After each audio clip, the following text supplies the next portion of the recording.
to change the eye level up, down, in, out today. First pitch of the game right in there. Underway at 137.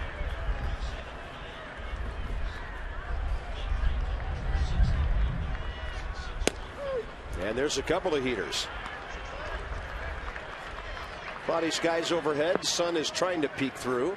62 degrees and a 15-mile-an-hour gale blowing in from left field. That's a tough break. He made an 0-2 pitch, too reachable for Jimmy Rollins.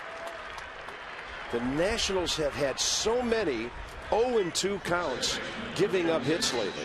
Well, and you can't stop, though. You know what? That was a great pitch. He jammed him. He tied his hands up very nice. Look, it couldn't get any extension.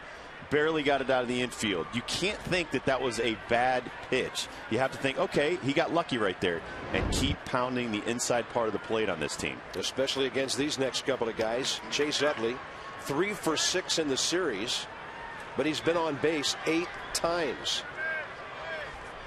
And he didn't even play one of the games. Rollins gunned down by Will Nieves. Sweet. A perfect throw right on the second base bag. Jimmy Rollins trying to steal his 299th career base. Well, a lot of this happened because of that quick slide step by Jordan Zimmerman. Gave Will Nieves enough time to get that ball down to second base. Beautifully done by both men. You just wondered, did he get that left hand in before Guzman tagged him on the chest? The ball beat him, and Chuck Merriweather called him out. Ball 1 to Chase Utley.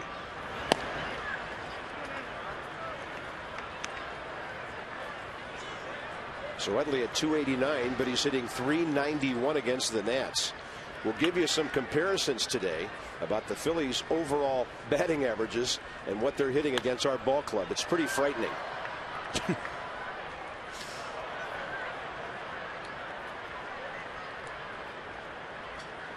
In fact, you may cower in fear when I give you Raul Ibanez numbers against the Nats.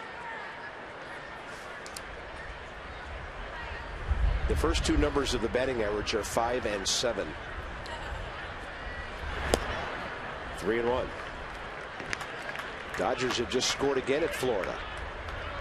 Montcastro a home run. LA 3-0 early. Phillies start the day a game and a half behind the Mets. They've each won 3 straight. And a 3-1 from Zimmerman. He walks Chase Utley. Zimmerman's had some first inning problems lately. He gave up 6 in LA, battled back to keep the Nats in line to come back and win that ball game. And in the first inning on Tuesday at San Francisco, he hit a batter, walked a batter, gave up a 2-run double to Randy Winn, and gave up 2 runs. Later gave up 3 more, but he did get through 6. That's a perfect fastball away from Ibanez. Nothing even Raul hitting 576 against the Nats could do with that. Phillies and Nationals all over the National League hitting leaders now.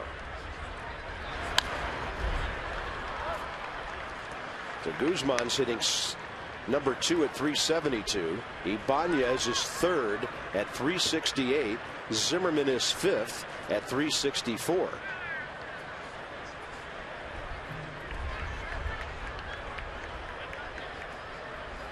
Ibanez also in the top 2 in home runs now.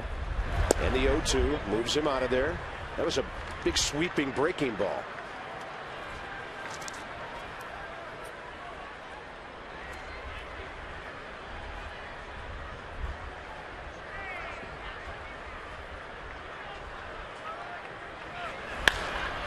High in the air, left center. That wind's going to knock these balls down. Look how shallow that ends up.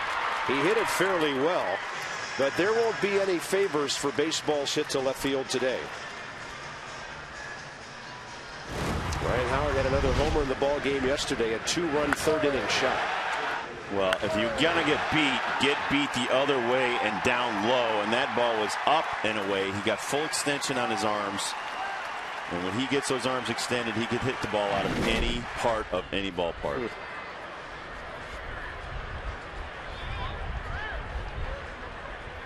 I mean, it's one thing to miss location, but missing up in the zone is deadly, and they've been just hammering those balls that are up in the zone.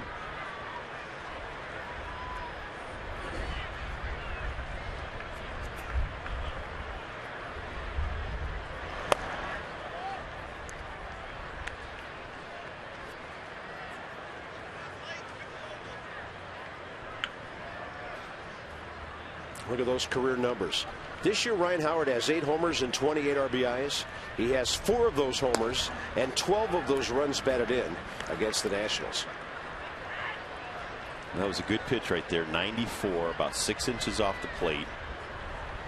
Trying to get him to bite on that and try to pull it, and he'll pull it on the ground if he does.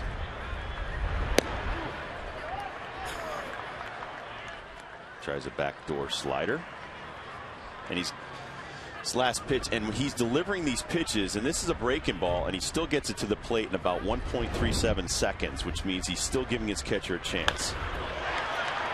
And right over the top of the shift, Chase Utley will go to third. And the Phillies have first and third, 2 outs. Ryan Howard now 5 out of 13 in the series. At least the ball's in the park.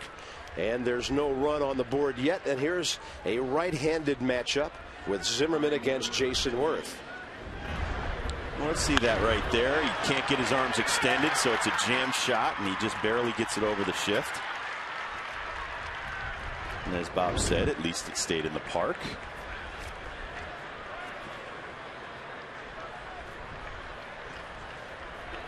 Jason Worth at 276, but only hitting 200 against the Nats. He's one of the few guys that Washington has at least controlled this year. He has a homer and 2 RBIs against Washington.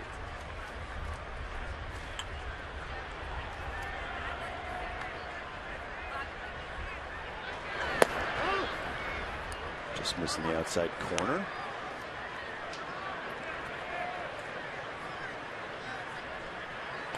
Worth in this series 3 for 10. Elijah Duke's well over toward right center. They don't think he'll be able to pull this guy into the gap. Keeping that ball away with a breaking pitch, 85 miles an hour on that hard breaking ball, and the count's 2-1.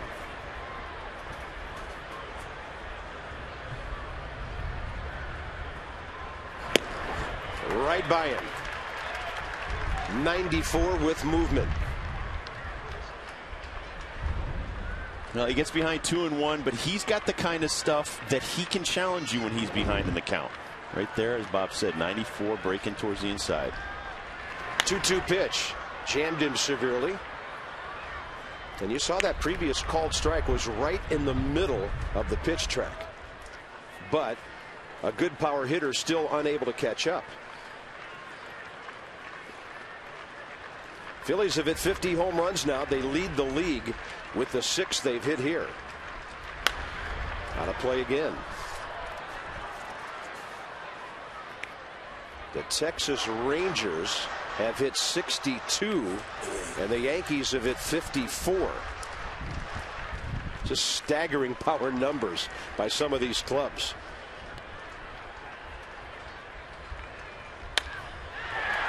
And the Phillies take the lead. For the 3rd consecutive time, Jordan Zimmerman's given up runs in the 1st inning. Good approach by Worth, taking the ball up the middle, his 22nd RBI.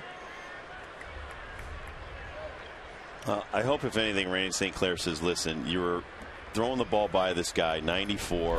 He wasn't getting around. He's fouling it off to the right side, and then you come back 2-2, throw him a hanging breaking ball, and you help him. You have to have confidence in your ability to throw the ball by hitters at the major league level. Don't give in and throw breaking balls when he's not adjusting to your fastball. Yeah. Jordan Zimmerman has such velocity and such stuff. He can pitch to contact and still strike out people. Yeah. There's the well-documented 1st inning problems he's had. He's got to stop this thing right now with Shane Victorino. Well, and the Yankees did something different with their youngster Jabba Chamberlain, who was getting mauled in the 1st inning of his starts. They had him throw a simulated 1st inning right before he came out and started the game. So down in the bullpen, he threw a simulated inning to try to get that out of the way and then come in, and it would be the 2nd inning in his mind, and he did very well. Didn't give up a run. So, you know, the bottom line is that psychologically, the 1st, the 5th, and the 9th inning for pitchers is tough, but for a young kid, you're just still trying to feel your way through the lineup. It's only his 6th major league start.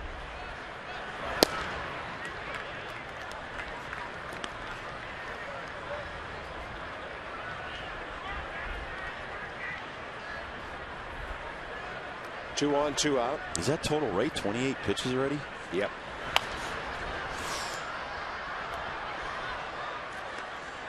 He had 30 pitches in his best game of the year in the first inning a month ago at Citi Field in New York.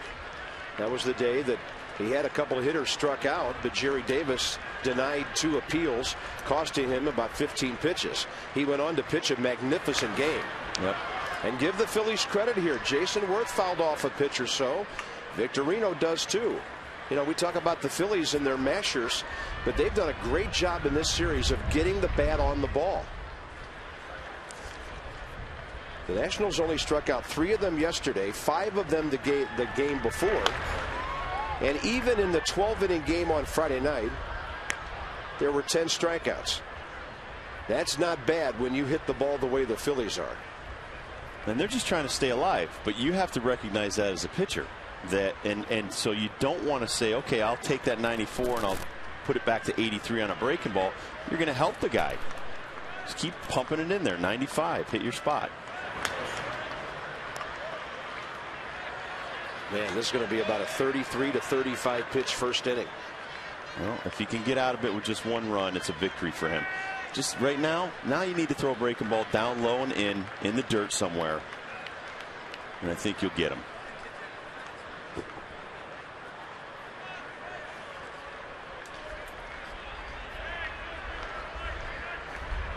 Well, he doesn't like what Nieves is putting down, so he keeps stepping off. Throw what you want to throw. There's that hard breaking ball down and in. That was a good choice. I mean, you know, Will Nieves, you know, he's been back there for most of this onslaught. So 39 hits and 25 runs is not great catching either. So you need to make some adjustments back there as a catcher and what kind of game you're calling.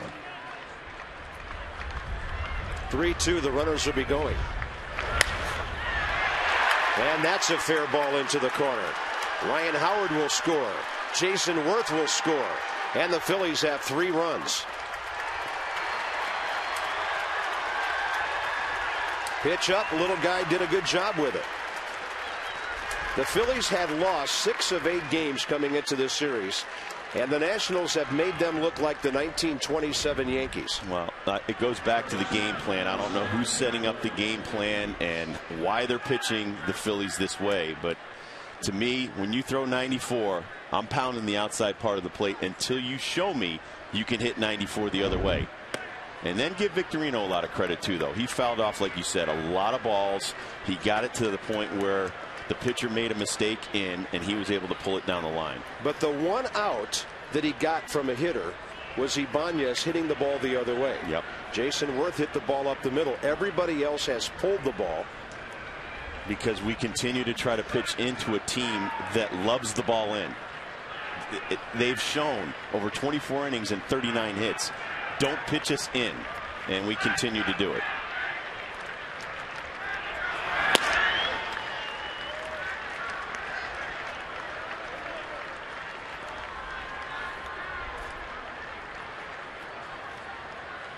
Phillies have hit some home runs to center field in this series, but the number of opposite field home runs they've hit, none. Breaking ball outside, a good one, 1-2. And if you're thinking ahead like I am, you're already picturing the bullpen into this game in the 5th or 6th inning. 1-2. Fastball called for a strike to Pedro Feliz, who decided not to swing. Phillies get 3 runs on a walk and 4 hits.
78 Washington brings into the game today.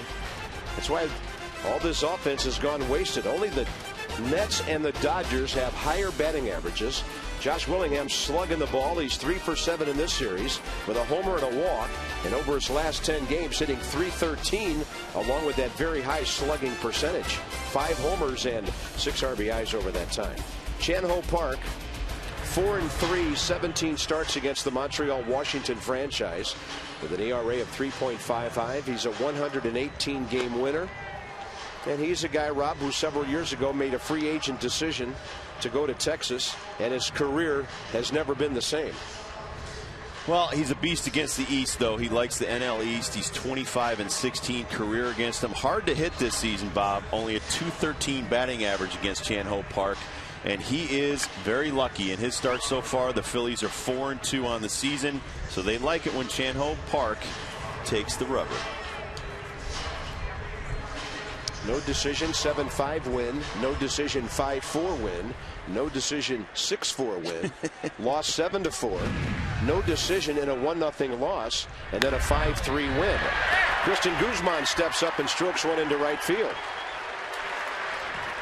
Came in as the league's second leading hitter at .372 to the .379 of Carlos Beltran. Phillies pretty much throw the same guys out there every day. They platoon at third base some with Phillies and Dobbs, and in right field with Worth and Stairs. So Jason Worth and Pedro Feliz in there today. All the others are their regulars as they're going for a series sweep here.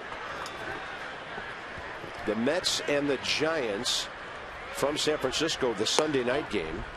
So the Phillies have a chance, if they win their 4th in a row, to be 1 game out before New York plays at San Fran tonight. Nick Johnson hitting .326. Well, getting back to the game plan, so far the Phillies have scored 28 runs on 43 hits in 25 innings against us. They don't do this against anybody else. No. Only the Nationals. And you can't prepare a pitching plan against this team based on what other teams have done against them. You have to use our strengths against their weaknesses. Good take by Nick Johnson. Mike Riley, by the way, the home plate umpire. He's the #1 umpire in baseball for seniority in his 33rd year. He was behind the plate for opening night at this new ballpark last year. Laz Diaz, Chuck Merriweather, Eric Cooper on the bases. 3-1 to Nick. Park wouldn't walk him, would he, with a 3-run lead? With Guzman running, a foul ball. I think that answered that question. He's coming in.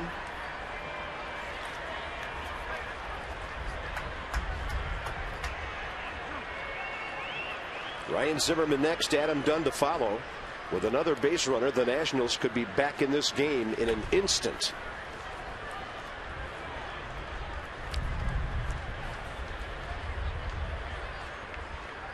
(3-2). He's not running this time. Jimmy Rollins thought he was. Jimmy Rollins took a step or two towards second base, and Nick Johnson tucked the ball right in behind him. So the threat of the runner moving pays off here. We'll take it. Here's Zimmerman.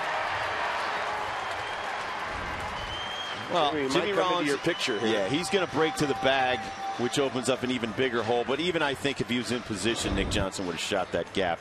He loves that part of the field. He is wearing out the left side of the infield and outfield. Nick Johnson's 11 for his last 26 now. And here's Ryan Zimmerman, 5th leading hitter in the league at .364, and he has the most hits with 56. I just think Nick's a perfect #2 hitter. Great eye at the plate, good contact guy, very patient. Uses the field. Yep, and he lets the 3 and 4 guys see a lot of pitches from the starting pitcher, which is almost like a leadoff hitter in the #2 hole. Zimmerman, right field, ball slicing. And, you know, it's interesting about Nick Johnson as we check out Zimmerman's home run in game 1 yesterday. Opposite field, fastball down and away. You see the head down, full extension. Mistake by Brett Myers right there.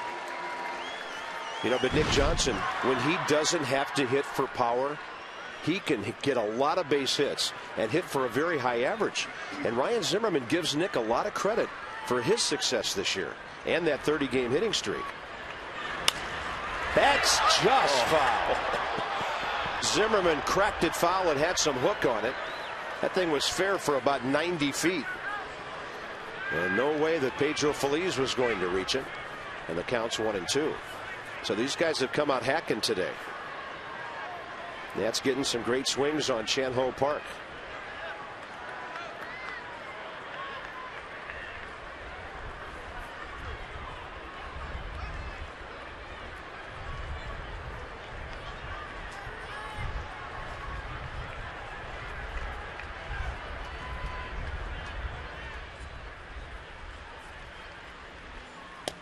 And he gives Zimmerman with a front door breaking ball on the inside corner.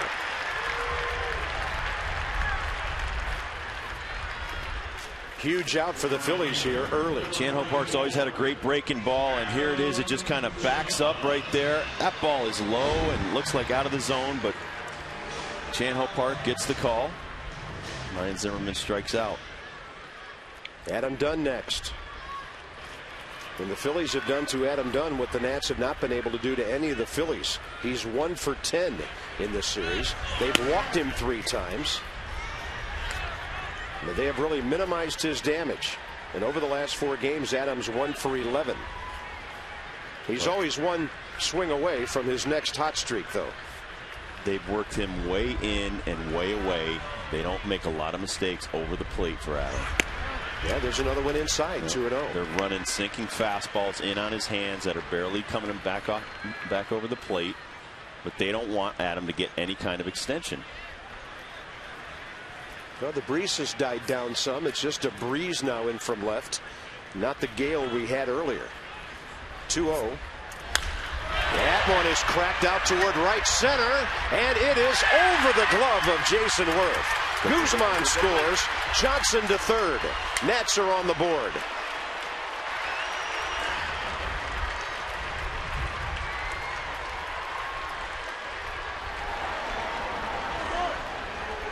And now a chance with 1 out to plate another run or 2. Well, Nick had to hold up, Nick Johnson, but watch Jason Worth kick this ball around in the corner right here. Goes over his head, then he dropped it. Gets held up at third. Huge double right there, though, to at least plate 1 run, get us back in this ball game early. There are times now that all these ballparks have these scoreboards with all the lights and everything, and they're right down on the field of play. A third base coach will tell you he can often lose the ball in those lights, and he can't tell if a guy has fielded a ball cleanly or not. And it's caused some of the third base coaches to be a little more cautious. There's a lot of animation, a lot of lights on those boards that used to all be up and elevated, but a lot of them are right now on the field of play now. But here's my argument to that. We're 13 games under 500, and there's no reason why you can't try, especially early in a ball game, sending Nick Johnson to try to make them make a perfect play at the plate. Elijah Dukes 10 RBIs over his last 12 games.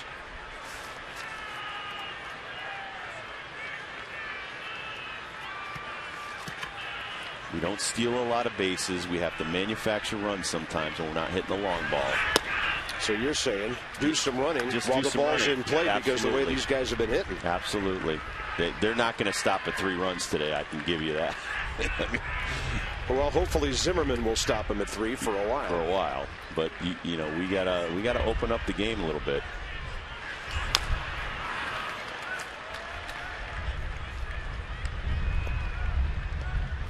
One and 2 to Elijah, who needs some contact now, with a hot hitting Josh Willingham on deck. Austin Kern still has a sore hand. He did some swinging in the cage this morning. Manny said he could use him for defense late in the game. They're not sure they want him swinging and making contact under game conditions just yet.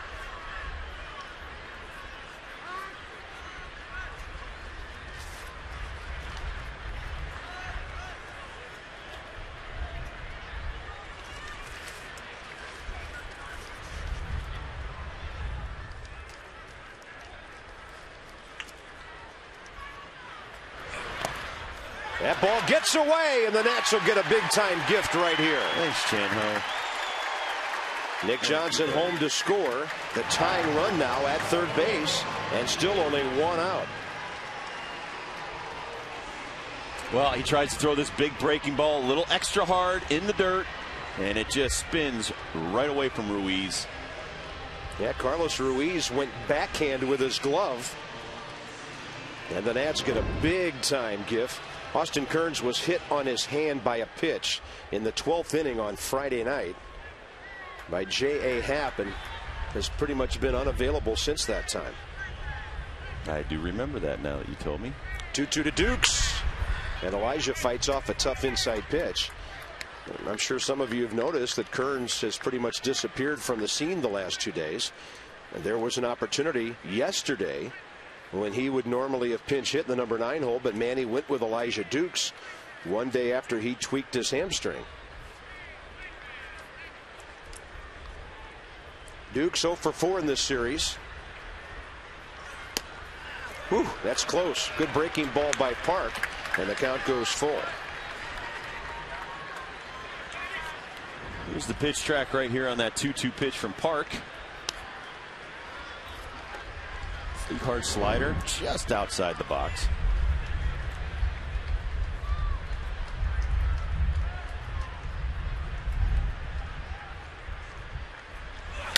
And Dukes will go to right field. That ball is well hit. It is still slicing. It's away from Jason Worth. Stay a second. And Elijah Dukes is not running full speed. No.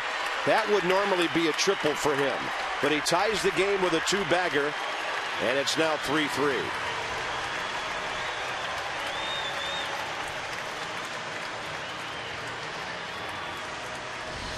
Well, Chan-Ho tries to throw a pitch down and away, and it doesn't go down and away.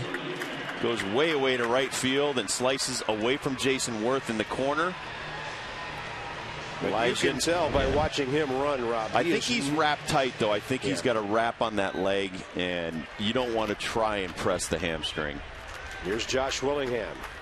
Maybe Dukes can trot home with Josh on a long ball here. Fastball way inside. And now Chan-Ho Park is headed for a very long first inning.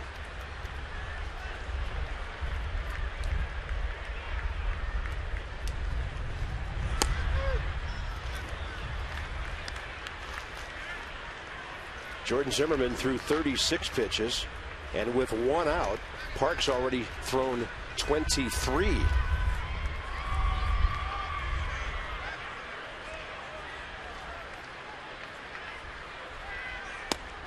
He offered. It's a called strike anyway. And the count's 1-2.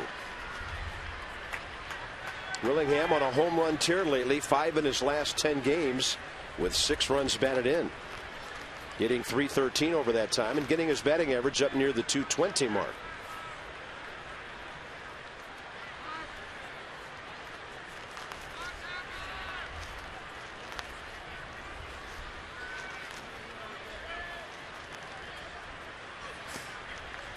Soft breaking ball in the dirt. Well, these are the two teams with the worst ERAs in the National League. Nats at 5.70, Phillies at 5.38. And Willingham has really hit Philadelphia pitching well. We knew it was going to be a pitcher's duel coming into this series. I got to go back and check my prediction for the runs in this series. That's going to be a strikeout. Or did he? There's an appeal. No swing. He didn't give it to him. You know, Josh Willingham, he was going to walk to the dugout, but then he stopped because he never heard Mike Riley call strike 3. Well, Famous Dave's Exmo right there. And that's a swing. Yeah, that's a full swing. But hey, Famous Dave's, thanks. You know, Josh showed his veteran savvy right there. He was walking away, and when the umpire didn't say a word, he stopped. Best tasting, most award-winning ribs in America from Famous Dave's. And the Nats got a big-time break from Laz Diaz at first base on that one.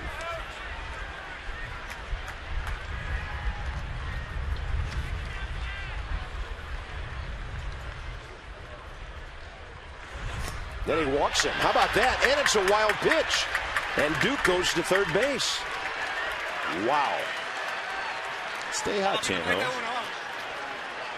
2 wild pitches in the inning. Chan-Ho Park having a nightmare. Well, there's still only 1 out. Here's the Exmo on that last pitch, but he's unsettled after he didn't get the call. He threw his arms up in the air, and then he throws ball 4 all the way to the backstop on the bounce. But crazy inning. We've got a new ball game here, and we have a chance to take the lead. You know, but what Josh Willingham just did there is a great lesson to young kids. In football and basketball and soccer, play the whistle. Yep, in baseball, play the umpire. Don't assume anything. Never. If Willingham had kept walking away, Laz Diaz might have looked down there and just punched him out. Right, first and third, 1 out now. Tough man to double up right here with Anderson Hernandez's speed, so hopefully he can hit it at least on the ground up the middle.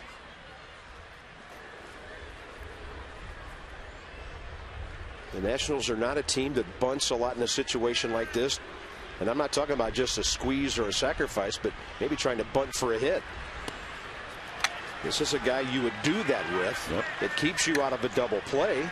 Then you probably drive in the lead run. Breaking ball was outside.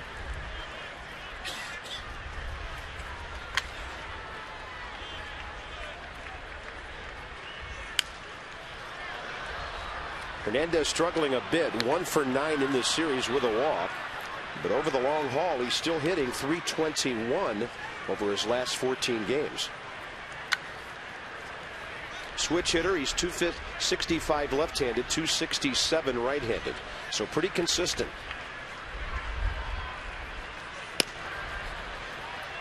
Chan-Ho Park just threw his 30th pitch. Just like Jordan Zimmerman, lots of early problems. 66 pitches already in the first inning from both teams.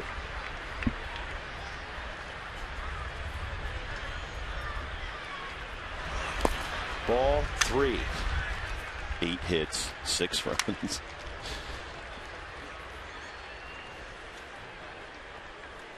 Will Nieves is hot with the bat. He's 10 for his last 24. And he's next.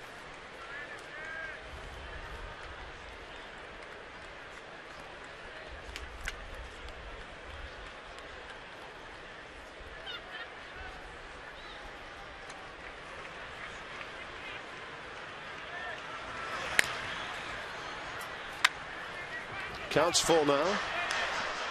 Elijah Dukes doubled in.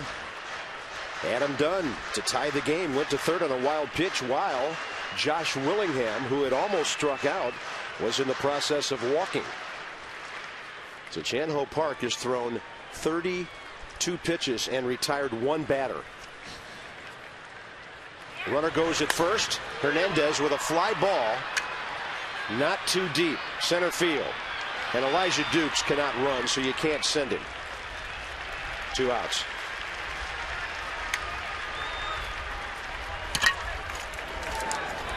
Left-hander Jack Tashner warming already in the bullpen.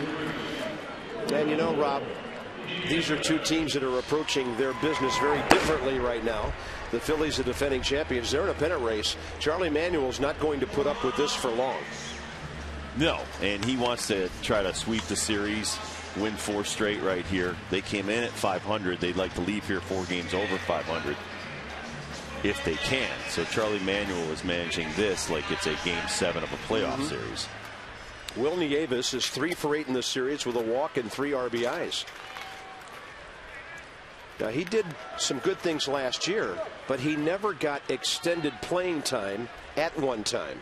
Jesus Flores was pretty durable. So this is arguably the best hitting stretch of Will Nieves' career. He only had 319 major league at bats coming into this year. And with the Nationals last year, he had 176 of them.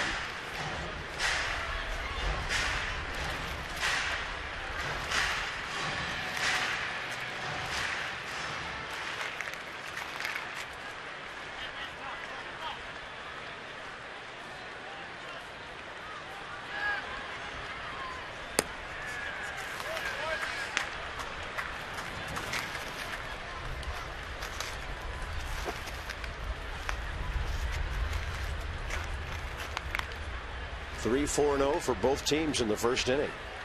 Can the Nats do something to change that? Outside, 2-1.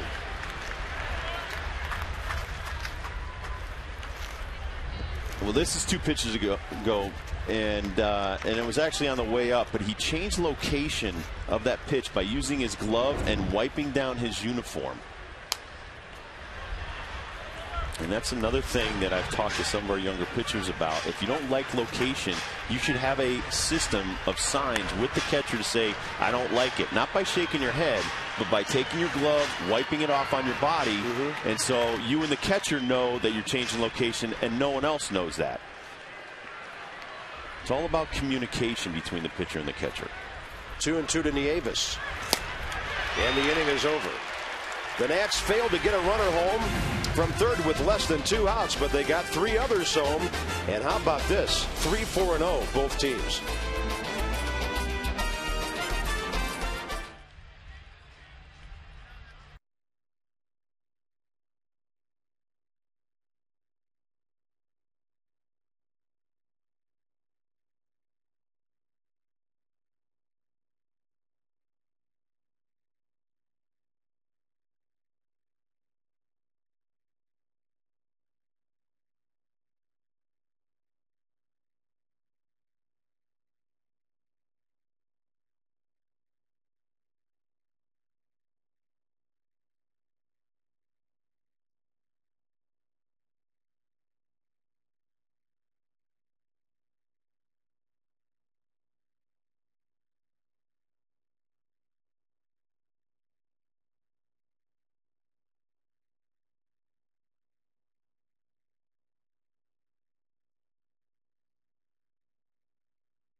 Let's go back and talk about what you spotted between Chan-Ho Park and Carlos Ruiz. It's very subtle here on the box. Watch his left glove right there. It's really quick. He just hits his thing, and what it means is the catcher who is set up inside, now he switches to outside. And it's that kind of quick communication that our young pitchers have to start working out with the catchers. That if they don't like the location, they don't like the pitch selection, they have to start calling their own games. And Chan-Ho Park, who's a seasoned veteran, you saw how quick and how subtle it was, but that was just changing location right there on the pitch. Well, it's very obvious that Elijah Dukes is hurting, and Willie Harris is already into the ballgame to replace him in center field. Well, sometimes you wrap that hamstring so tight that it almost squeezes the leg so tight it hurts. So that may be part of the problem too, that they're just going to have to let him rest it. And there are no days off anywhere on the near horizon, are there? No. Top of the second, Carlos Ruiz, the batter. He's 3 for 8 against the Nationals in this series and this year. He's also driven in 2 runs and walked a couple of times.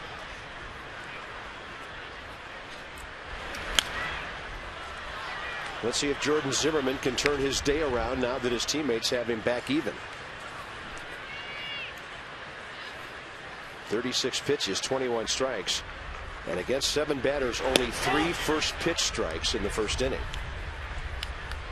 Dodgers now lead 6-0 at Florida.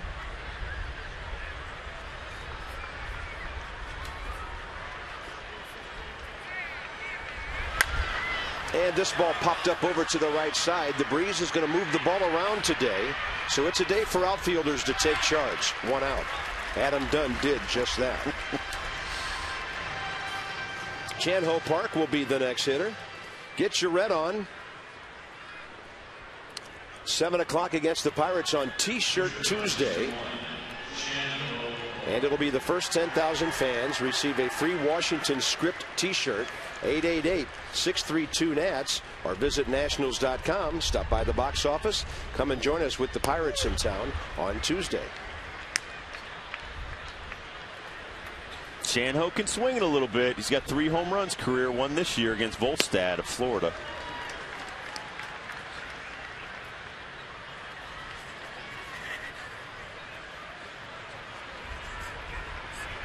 Shanho Park can hit. He's got a solo home run this year. He's 1 for 8. And Zimmerman dispatches him quickly. Strikeout number 2, and now Jordan has retired 3 consecutive batters.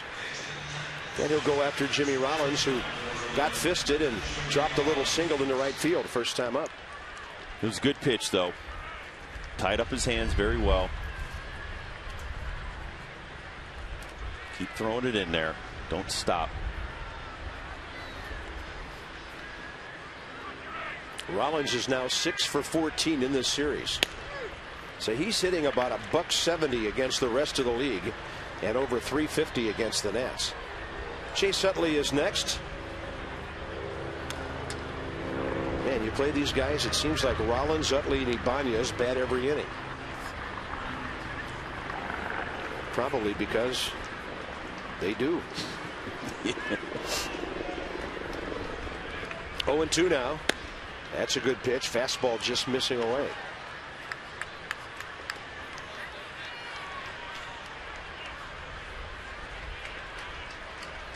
Fastball up, blew him away. Change the eye level. Zimmerman looks like a different pitcher. 4 in a row, 3 on strikes, and the Nats have re-grabbed some very important momentum early in this game.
More deserving of making the All-Star team than third baseman Ryan Zimmerman. So be sure to pick up a ballot at the ballpark, punch it out, and vote right here, or go to MLB.com and you can vote from home online. And Bob and Rob, I'm noticing there are a lot of ballots here. I'm going to bring some up to you. Not that I'm encouraging ballot stuffing or anything, gentlemen.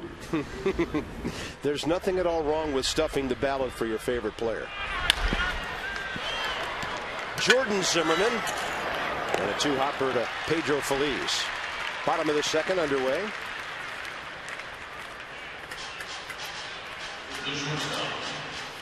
Back to the top of the order now. Christian Guzman's base hit. Very important. The Nats had just given up 3 runs. He comes up in the bottom of the first and lines a base hit to right.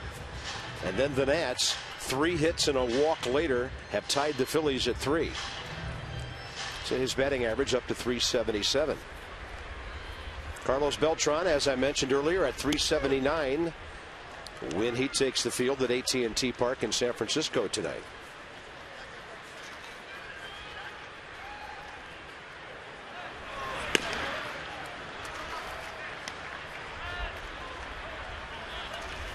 Park threw 36 pitches in the first inning.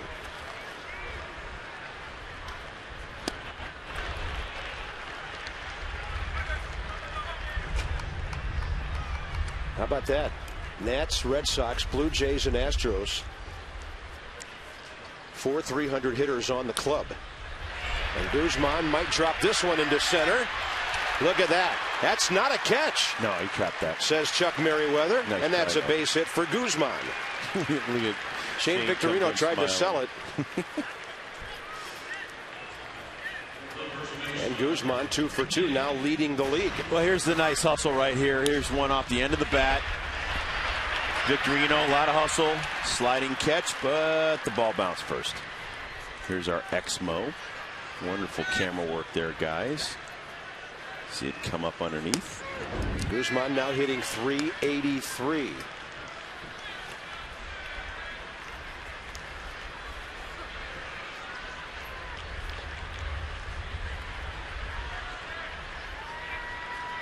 And then, of course, last time up, Nick Johnson with a line drive, clean single to left.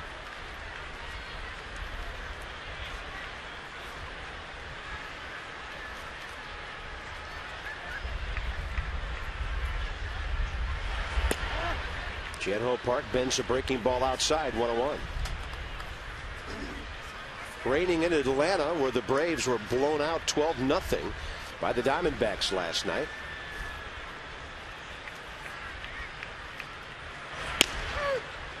Nick locked up on that one, strike 2.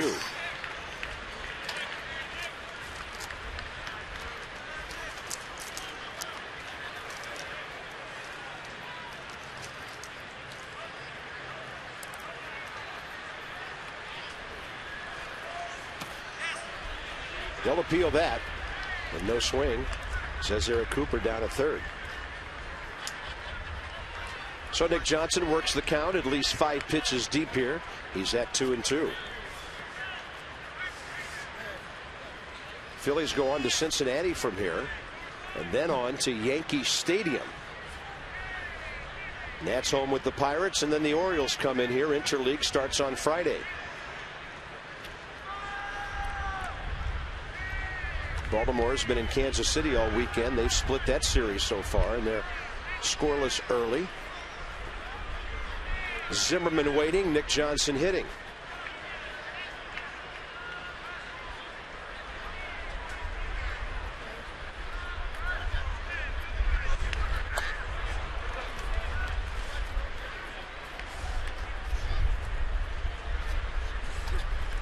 So Nick Johnson 11 for his last 26 now.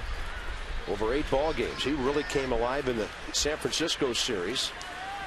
Hitting well here.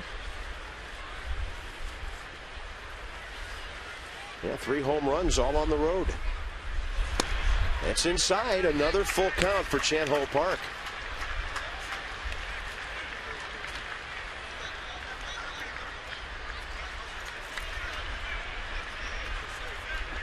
Fifth full count already. Guzman, is he running? Yes. And Nick fouls it.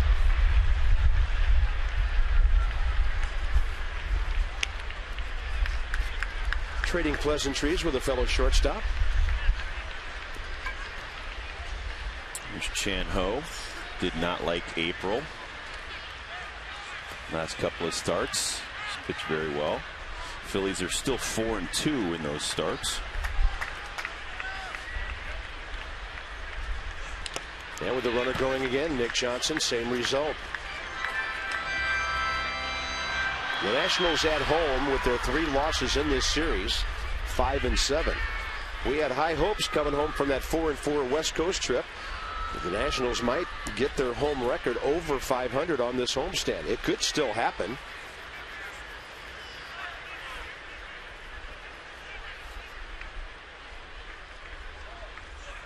And Nick Johnson works for the walk. Ryan Zimmerman will bat for the second time today with 2 men on. And that's Chan-Ho Park's second walk.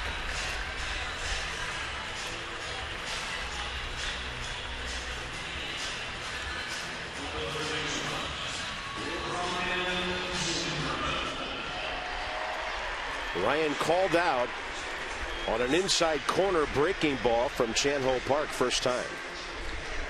And a great chance to break into the 30 RBI rank here. He leads the team with 29, tied with Adam Dunn.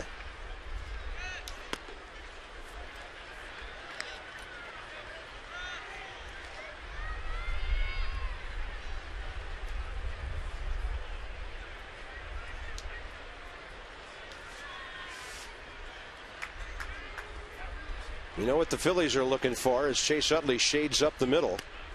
There's that front door breaking ball again, but this time he left it high.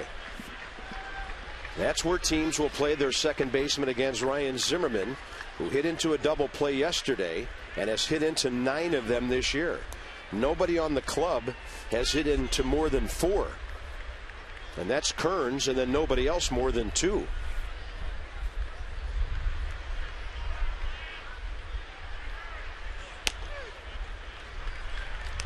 Two balls, 1 strike.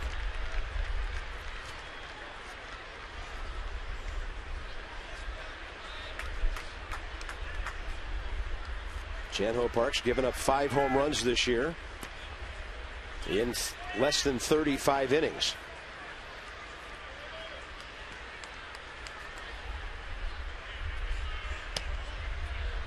That's the second time he's tried that front door breaking ball in this at bat. And he's missed twice to go to 3-1. You wonder, does he have to throw a fastball here to get a strike? You don't want Adam Dunn batting with the bases loaded. Well, he's also pushing 60 pitches here, and he's only gotten 4 outs. Wow. That one's inside. He did not throw him a fastball. And the bases are loaded. Adam Dunn had one of back-to-back doubles in the first inning. Chan-Ho Park leaves a pitch that should have been way away over the plate. Adam Dunn shellacks it off the scoreboard. And then Elijah Dukes. It's a fastball that runs away from him. He slices it away from Jason Worth. Restrained that hamstring. Had to come out, and Willie Harris is now in the game. But yep. Jack Tashner working in the bullpen again. Jack's happy. Jack's been up 2 times already, and we're just in the bottom of the 2nd inning. The Nationals, of course, always the possibility of coming back and winning a ball game. But considering what's happening here, this could be a blessing for the Phillies. That last night's game was called in the 6th inning. It saved both teams some of their bullpen guys. This is Rich Doobie, the pitching coach. By the way, some interesting things happened on the heels of that game last night. A very obscure baseball rule kicked in. Because the Phillies only played 5 innings in the field last night, their starting pitcher, Andrew Carpenter, was credited with the win, his first in the major leagues. And then because Clay Condrey came in the 5th inning, he gets a save for what happened yesterday, because it was a save situation. We thought originally that Condrey would get the win, and Carpenter, of course, didn't get his 5 innings. But it's similar, Rob, to the rule in the minor leagues. If you play a doubleheader involving 7-inning games, a starter can pitch 4 innings and get a win. Yeah, I mean, there's a few different rules that are in place that the official scorer has the option, especially with a reliever that pitches more effectively than one guy that's in line for the win, to grant the win to someone else. Here's Adam Dunn. Inside, ball 1. That's where I do agree that the official score, if say some guy is in line to get the win and he gives up 5 runs and another guy pitches 3 innings of shutout ball behind him, sometimes that guy deserves the win, not the guy that gave up the 5 runs. Agreed. Chan-Ho Park might be pitching to his last batter of the day. Yeah, nowhere to put Adam Dunn right here. Guzman singled, Nick Johnson walked, and then Zimmerman walked after Jordan Zimmerman bounced out to start this inning.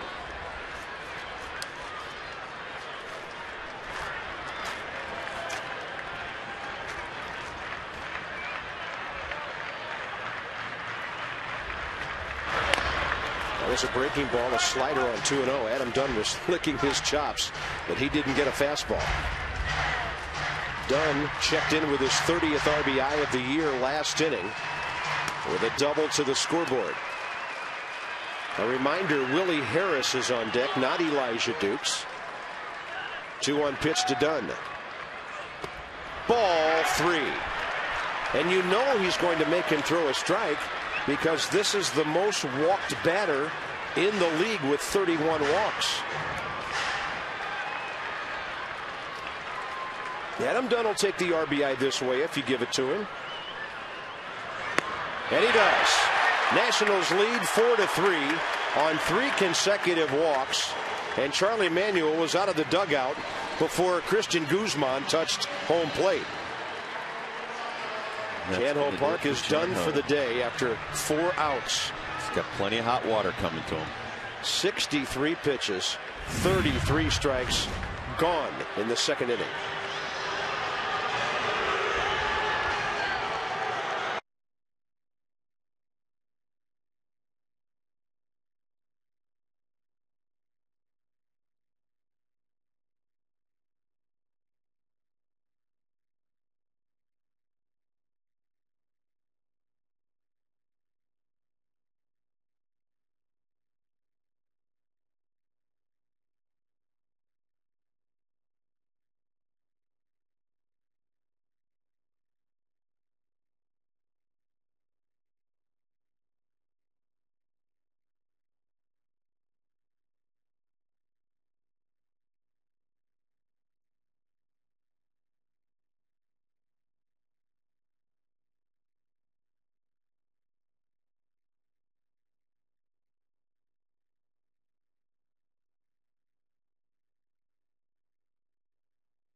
Here at Nationals Park, from all of our great artists down in the truck to the studio crew out there with Johnny and Ray.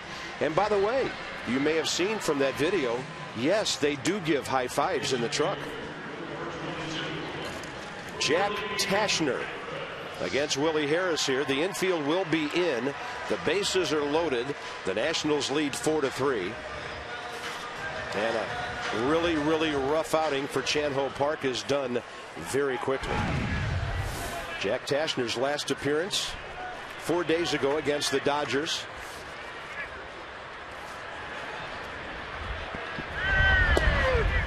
Well, and if Jack cashes in any of these runs right here, they'll all be charged, the ones on base anyway, to Chan-Ho Park. And this is a pitcher with a 12.46 ERA in 3 games against the Nats this year. Willie Harris fouls it away. 1 out, a run home, and the base is loaded.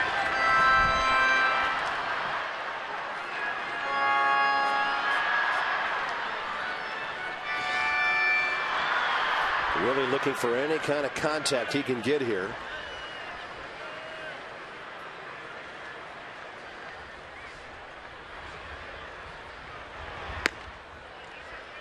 I was kind of hoping Willie could hit a gap or hit one down the line somewhere and see how long it takes him to catch Adam Dunn. Zimmerman at second, Johnson at third here. Willie's had a good series. And it hit him! A glancing blow, and the Nationals get another run. Hey, when the count's 0-2, then 1-2, you'll take an RBI any way you can get it.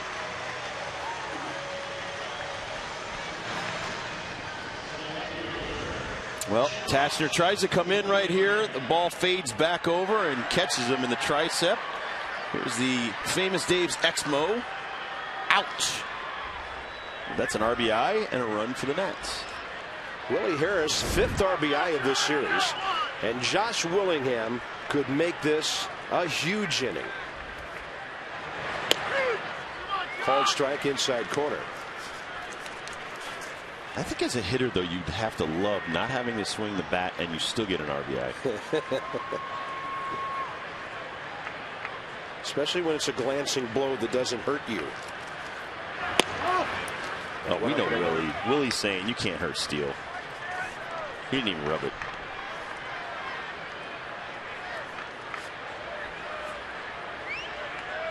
And that's a chance to cash in a huge bottom of the second here. Willingham, and it's into the glove and a double play. Adam Dunn caught off second. The worst possible thing that could happen. Ends the inning. A 5-3 line drive double play.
Unlucky. Watch Adam Dunn, Rob, top of the screen. Yeah, check out the spot shadow right there. The toughest thing to do is you're taught to freeze on a line drive. But that extra step right there by Adam Dunn and his momentum going towards third. And he's a step behind right there getting back to the bag, and it's a double play. But couldn't be any better, though. Hit towards second base. Feliz catches it in the air. And that extra step before he froze. He was out. Top of the third. We'll see if Jordan Zimmerman can continue to get outs now as he gets into the heart of this Philadelphia batting order.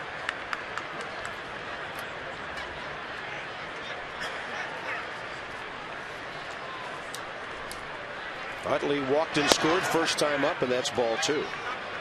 This guy's been on base 9 times in 3 games.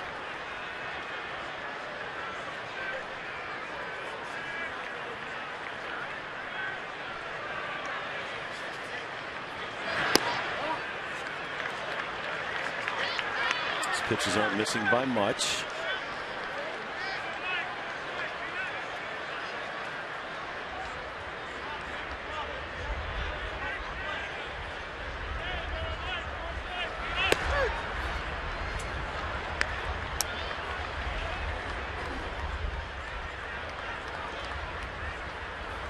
Utley, Ibanez, and Howard here.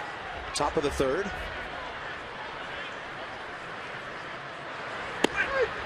And Chase Utley. I call him the brains of the operation. He doesn't care about hitting with 2 strikes. He was taken all the way to see if he could get the walk. He'll go to work now. This guy has the 6th highest on base percentage in the league. And Zimmerman misses. You just can't walk batters against the Phillies at this part of their lineup. Not the way Raul Ibanez is going. though the Nats did retire him on a routine fly to left first time up. Well, Mike Riley was pretty tight with Chan-Ho Park, and he's really tight right here with Jordan Zimmerman. Remember, Jordan's been sitting around an awful lot in between the top of the first and the bottom of the first and the top of the second and the bottom of the second. So it's a little bit nippy out here, a little chilly. He may have stiffened up a little bit. Yeah, but you like it when the guy goes without sleeves on a cold day, don't you? Oh, and this young man's from Wisconsin, so he's been in much more cold, bitter cold than I was growing up in New England.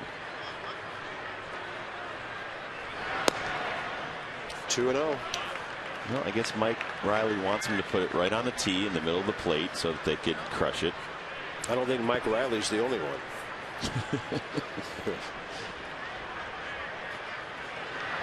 If this is what baseball wants, they've got what they want. Well, we've seen plenty of runs scored in this 4-game series.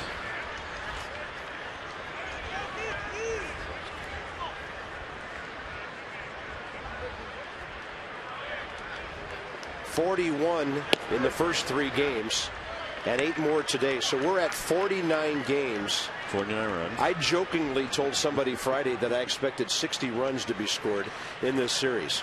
We might make it there. There's another walk. Well, he's dropping down just a little bit. Will Nieves is going out to make a little discussion with him. He just looks like he's a little bit off in his mechanics, but he's dropping his shoulder down and he's throwing things that are just up in the zone. He needs to get back up on top. All right, ladies, what are you doing on Thursday night, June 4th? The Giants will be here, and it's Ladies' Night presented by Hard Times Cafe. The rooftop pregame party kicks off at 4:30, so get out of work early. It includes player appearances, complimentary massages, manicures, product samples, food, beverage, and more. And exclusive jewelry, handbag, and cosmetic vendors on site for your shopping pleasure. Those of you who aren't working, get a sitter, come on down, join us early. All-inclusive happy hour and game tickets for only $30. Nationals.com Ladies Night. That's Nationals.com/Ladies Night. Here's the X-Mo of the delivery. You see that front shoulder fly open just a little bit quickly, and the pitches have been up in the zone. So he needs to maybe mix in a couple of breaking balls and get that front shoulder closed a little bit and get on top, especially against this next batter. You don't want to leave fastballs up in the zone to Ryan Howard.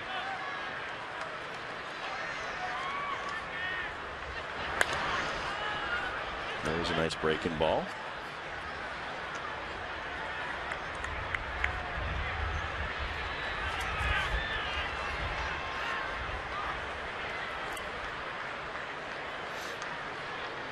Maybe come back with a breaking ball down and in the dirt. Or down and in. Ooh, fastball up. Shift on. Fastball away. That was supposed to be a fastball in, though. It was up and away. Up and away describes this series for Ryan Howard and Raul Ibanez. They've hit 5 of the 6 Philly home runs.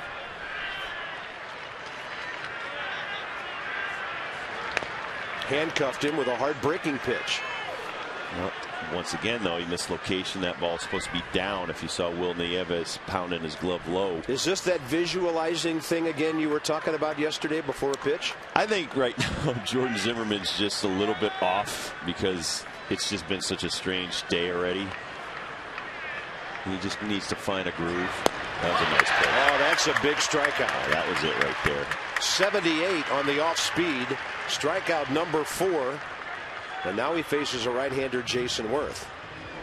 See, if he can consistently throw that 98-mile-an-hour curveball right there to go along with the slider that's about 83 and then the fastball that's 95. Look at the slow-mo. Great tumbler. There's no chance of Ryan Howard getting that because you have to look 95. When the guy's throwing 95, you have to look 95, 95, and then it's hard to adjust 20 miles an hour off to 73 and 22 mile an hour off at 73 miles an hour. Not many guys can make that adjustment. But we've already seen, and Ryan's found out, they can hit 95 up here. Even chest high 95, they can hit it a long way. High gas 101. Debbie Taylor, Manny Acta, was asked this morning about a certain aspect of this young man's character.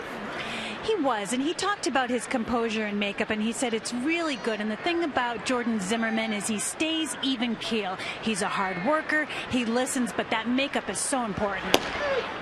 And that makeup helps when you can throw 93 on the corner. But the mental aspect of this, to go with his great talent, makes him the pitcher he is and the pitcher that we're excited about.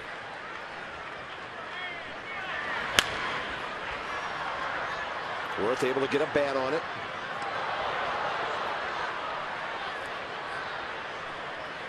Dangerous little contact guy next, who's driven in 2 runs today. Victorino's doubled the big hit after Worth got the 2-out single. And Zimmermann blows Worth away. He's using a lot of pitches, but in a situation like this, you'll love to have a pitcher who's got the dimension to strike people out without the runners advancing. Well, he got hit hard in his last start, and he's really changing his eye level and where he's throwing these pitches today. He throws so many strikes, almost too many strikes in that pitch track area. And that one, chest high, hard to lay off for any hitter, and he blows Worth away with it. And gets a good called strike on Victorino. And Rob, you bring up a great point time after time. Hitters want to hit, and when men are on base, they are really frisky. They're very aggressive, and oftentimes a fastball near the zone, not in the zone, is better than that one right down the middle. Zimmermann slows it down, and the Nats turn it into a 1-6-4. The pitcher does a good job of keeping that base hit out of center field, and the Nats still lead by 2.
When the Nationals came to this town 4 years ago, there was a whole generation or two of young fans who didn't know anything about this team.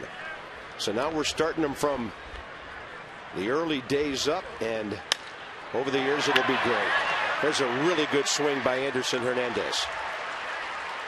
That's his second hit of this series. He leads off the third, and maybe Will Nieves can keep something going here at the bottom of the order so that your pitcher Jordan Zimmermann can lay a bunt down and move some runners around.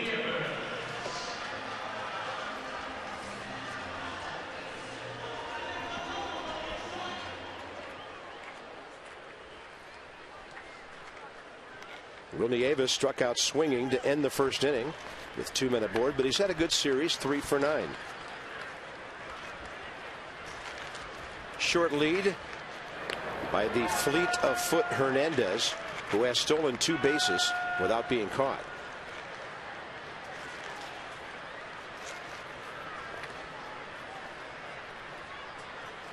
Here's another one of those young guys who knows how to run the bases, but he's not a base stealer yet. And Will's got to get his strike zone under control here. He's a very aggressive hitter. When he stays within himself and shoots that ball up the middle of right field, he's dangerous.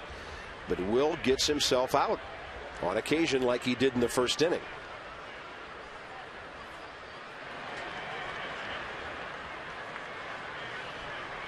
A lot of hitting room on that right side. Tashner took a long look at Hernandez before he missed with it, and the count's 1-1.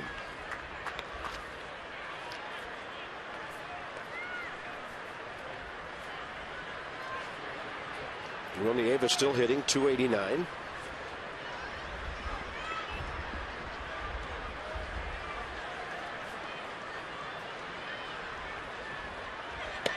And that's well off the plate, ball 2. Jack Tashner's 31 years of age, 6'3", 207, traded to the Phillies for Ronnie Paulino this past March 27th after spending the last 4 years with the Giants. He was drafted in the 2nd round by San Fran back in '99 and made 130 appearances over the last 2 years with the Giants.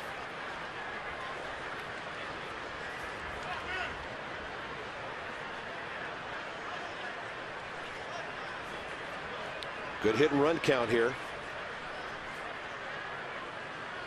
And because of that, Tashner takes a long look. There's the run. There's no swing. And Hernandez is dead at second base.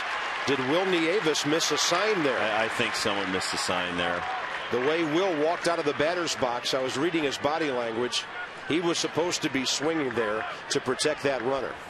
Well, this is basically what they call a hit and run, but the runner starts early right there, and then you saw Will Nieves at the end just kind of do a little bit of a swing. But you want the swing to get in the way, if you don't make contact, the way of the catcher, so he doesn't have a clear shot right there. And Anderson Hernandez was dead to rights, and now he takes a walk, which really hurts. Yeah, that's why they say protecting the runner. If you don't hit the ball, take a swing to at least keep the catcher from unleashing his perfect throw to second base. Zimmerman will be bunting here with 1 out and a runner at first. Jordan has 2 sacrifice bunts to his credit, and he lays off the high pitch. Only place you can bunt that is over the screen into the expensive seats.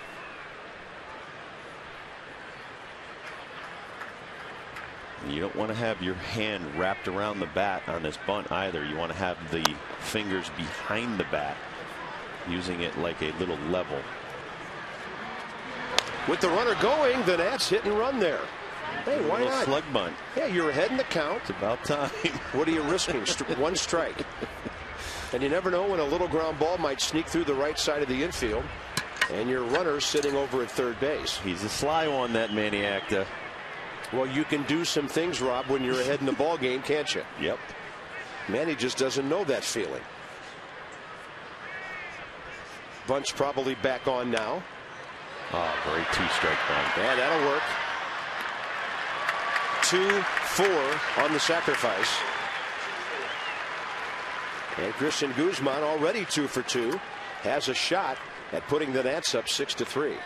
Well, obviously Manny Acta also feels that Jordan Zimmerman can handle himself with a bat in his hand. See, I don't really love that hand wrapped around the front of the bat. If he gets clipped, it could hurt his pitching hand. But very nice bunt. He deadened it perfectly. Boy, did he. Anytime the bunt doesn't even leave the dirt area. So here's Guzman, 2 for 2, leading the league now at 383. And he scored 2 runs. That's the bottom line. leadoff guys, you want them scoring runs, and he was trying to make it 7-3. Yeah, he had a cut. But Guzman is one of those guys, yes. Rob, like a Chase Utley. He can take cuts like that early in the at-bat because he's not afraid to hit with 2 strikes. And that's the thing. Once you get to 2 strikes, then you become a defensive guy and you just make contact. But as long as you don't sit there and swing that way every pitch that comes in. That's perfect on the corner. And now Guzman has to go into protect mode. The Nationals have 6 hits already. Out hitting the Phils 6-4. Last pitch outside the pitch track right there. Generous. Trying to hit the corner.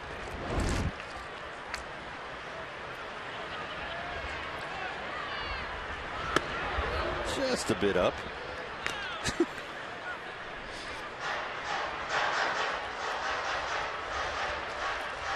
Nick Johnson, 2 times on, 2 times in. Guzman and Johnson have scored 4 of the 5 runs.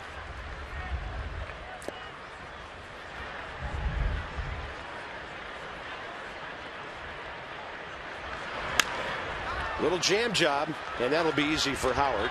It's actually a foul ball when he catches it. The Nats waste a base hit and a walk and lead 5-3 after 3.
I hope you're having a great time with Screech and with Mom today. And in the booth up here, a truly scary sight. Rob Dibble with a bat in his hands. Yeah, I wanted to give a little bit of a lesson here on where to pitch some of these guys because you keep hearing me say pitch inside, pitch inside. Every hitter, Bob, wants to get full extension. He wants to get way out here and hit the ball out in front. And what I'm talking about is coming in here so when he goes to swing, he's tied up and he can't make any kind of extension.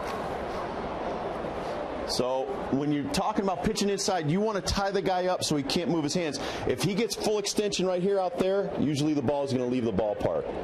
So when we talk about pitching inside, you want to throw it way in so he can't move his hands. All about keeping the ball away from that big, fat, sweet spot on the bat.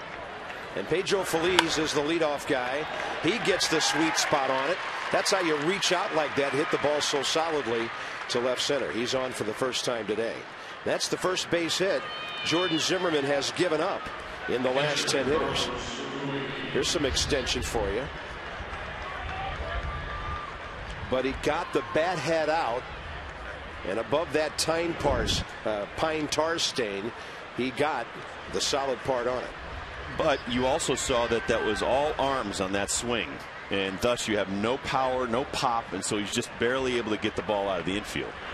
Ruiz takes a strike. And like I've said before, sometimes you have to, okay, you got to give the guy some credit. He got a hit on that pitch, but it was an excellent pitch. And so you can't go away from that pitch just because the guy got a hit. And I think sometimes our young pitchers abandon those good pitches because the hitters make contact. You have to understand, they're getting paid to make contact just like you're getting paid to make them miss. Ruiz takes a big swing and foul tips it into the glove of Will Nieves. By the way, with Tashner in the game, we have a battle of Division III pitchers here today. Jordan Zimmerman went to Wisconsin Stevens Point, and Jack Tashner went to Wisconsin Oshkosh B'gosh. A proud day for that league.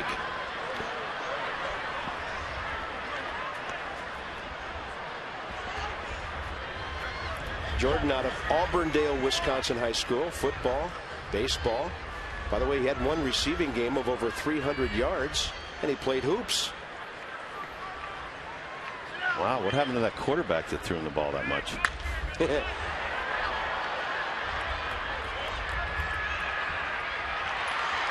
Once again, an excellent pitch. Ruiz could only wave his arms at it. Really didn't send the ball anywhere. Well, Jack gets to get in at bat because he came in so early.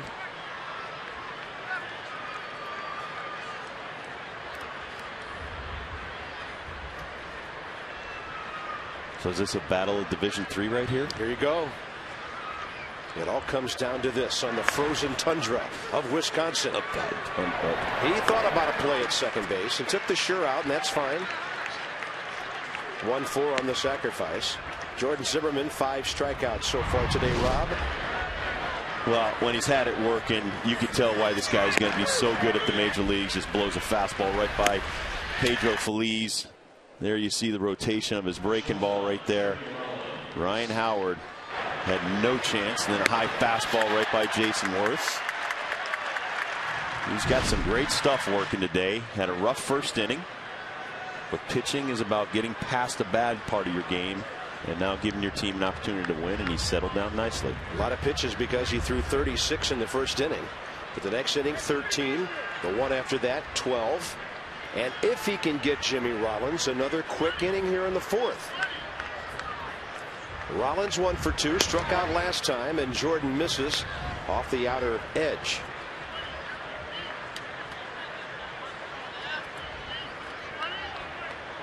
They've postponed that Arizona game at Atlanta, with the Braves and the D-backs washed out. And the Dodgers still lead 6-0, bottom of the 6th at Florida.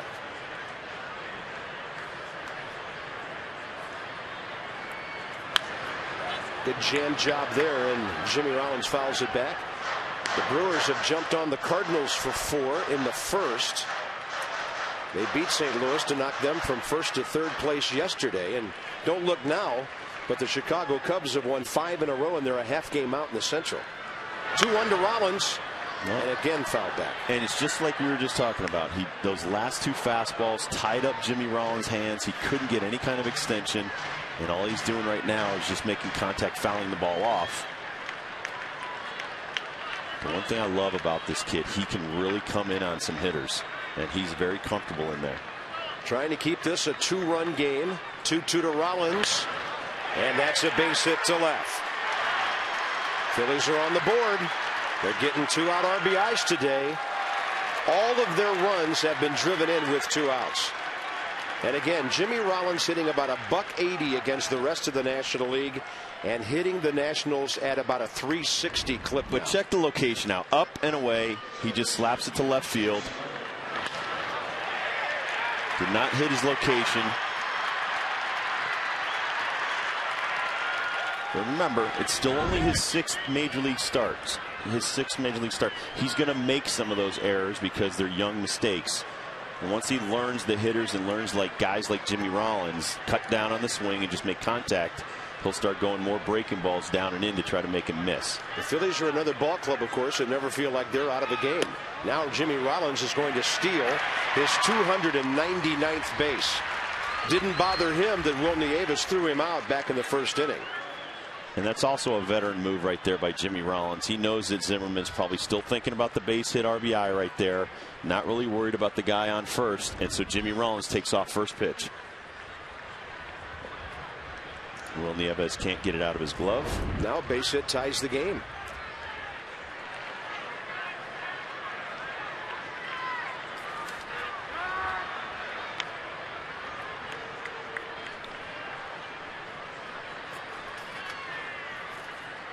Utley has walked twice today, scored once.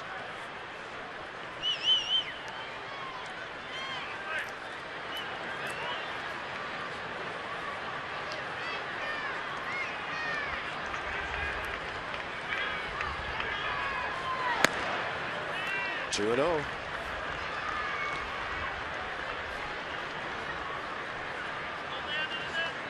Jordan's going to have to throw over 100 pitches today to get through 5 innings.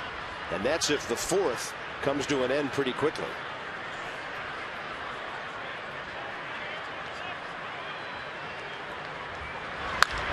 Chase Utley hammers one to right. And the game is tied. 3 hits in the inning. 5-5 the score. The Nationals cannot stop the top 4 hitters in this lineup all weekend long.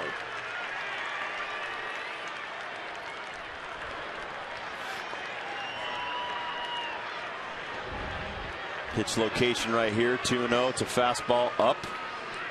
Chase Utley has one of the quickest set of hands I've ever seen. He doesn't do a whole lot with the bat. Quick through the zone. Another double down the right field line for Utley. Would the Nationals entertain walking Ibanez to pitch to Ryan Howard? Well, that might be what Randy St. Clair is saying. Who would you rather face right here? I know my answer. I'd rather face Howard. He's more of a strikeout guy than Ibanez. Ibanez is a good contact guy. He's just going to try to put the ball in play here with 2 outs. He's just been lighting us up. 2 games for Raul Ibanez yesterday. 3 home runs. Had a heck of a day.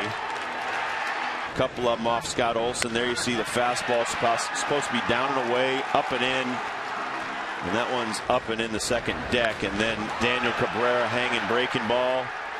Full extension by Ibanez. And that one leaves the ballpark. Now the Phillies could take the lead with another hit.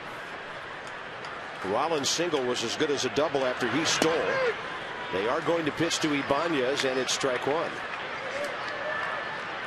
Chase Utley just drove in his 25th run of the year. He's been on base 3 times, and his on-base average is going to be up in the 450s. And Ibanez had a big-time cut. Well, that was a nice sequence of pitches right there. There's a changeup for strike 1, and then he speeds him up to 93 on the second pitch, 10 mile an hour faster for strike 2. Can do pretty much anything with one of his 4 pitches right here. I'd like to see one down and in the dirt and in. No balls, 2 strikes. Breaking ball in on his hand. Zimmerman's got room. That's a big out. Phillies tie the game in the 4th with 3 hits. Nick Johnson, Ryan Zimmerman, Adam Dunn straight ahead. And Nick's been on base twice today, scoring a couple of times.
He's way ahead.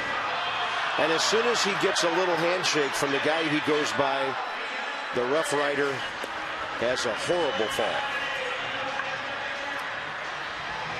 They wanted him to win. Let Teddy win. There we go. Some people that listen.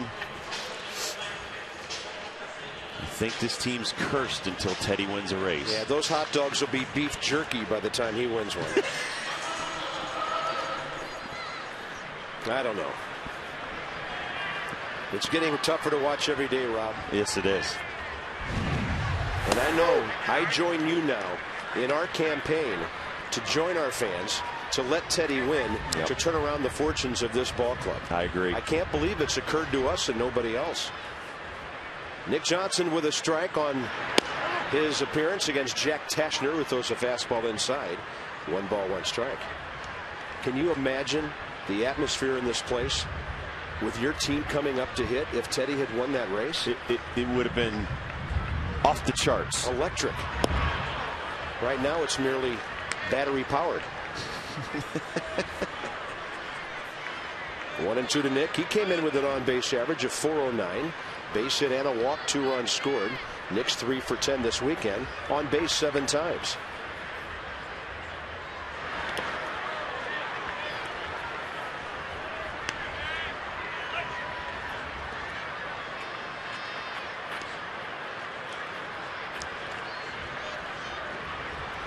MASNsports.com. Click on the icon. Ask about the Nats. We love your emails. My favorite of the entire year was yesterday when a lady wrote in and asked, what'd you guys do between games? we found out that Rob Dibble went over to Arlington and Swiffered his apartment. I Swiffered. I made a pot of coffee. I watched a couple of lefties pitch a little bit. I love it. 3-2 to Nick. And he takes the leadoff walk. I have a Swiffer too, by the way. You guilted me into cleaning. That's what I'm going to do tonight. Neither one of our wives are here right now, so it's up to us to keep the places clean. Oh my, I know, and I had explicit instructions upon her departure. Ryan Zimmerman with a strikeout and a walk. Don't ask us what we did before the game today, because the answer is we slept fast. It was a long day and night at the park yesterday. I got up, made another pot of coffee. That's my favorite thing now. So few things at my age now that make me happy. Pot of coffee is one of them. Well, I'm not a coffee guy, but I do love Harris Teeter's fresh squeezed orange juice. Speaking of coffee, somebody on our We know crew. Debbie Taylor loves coffee as much as I do. Debbie, how many cups did you have this morning? Because you were pretty jumpy at 10:45 today. I had 3, but how about this Manny? 3?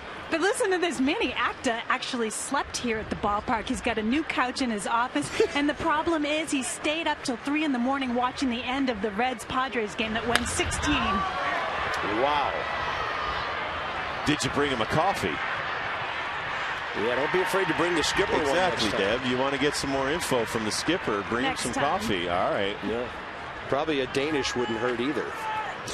1 on, 1 out as Zimmerman is 0 for 2. You know, I had a weird thought about last night's game. Ryan Zimmerman hit into a double play and was walked twice. What if his hitting streak would have been at 33 games and it would have ended last night because of a rainout? In a game that counted. That would have been the end of his streak. Okay, you need to Swiffer more and think less. Well, you know, these things occur to me, and I just want to share them with everybody. I'm sure somebody else thought of that. You were already getting your scorebook ready for Pittsburgh during the rain delay last night. That's how far ahead you are. Yeah, I know. I'm still back in San Francisco. Well, let's see if Adam Dunn can put one into the Navy Yard here. Facing a lefty, that's a big breaking ball that he won't catch up with. Adams had a good day, an RBI double, RBI walk. So he leads the team now with 30 runs batted in. And he's walked 32 times to lead the league. On base average around 445 now.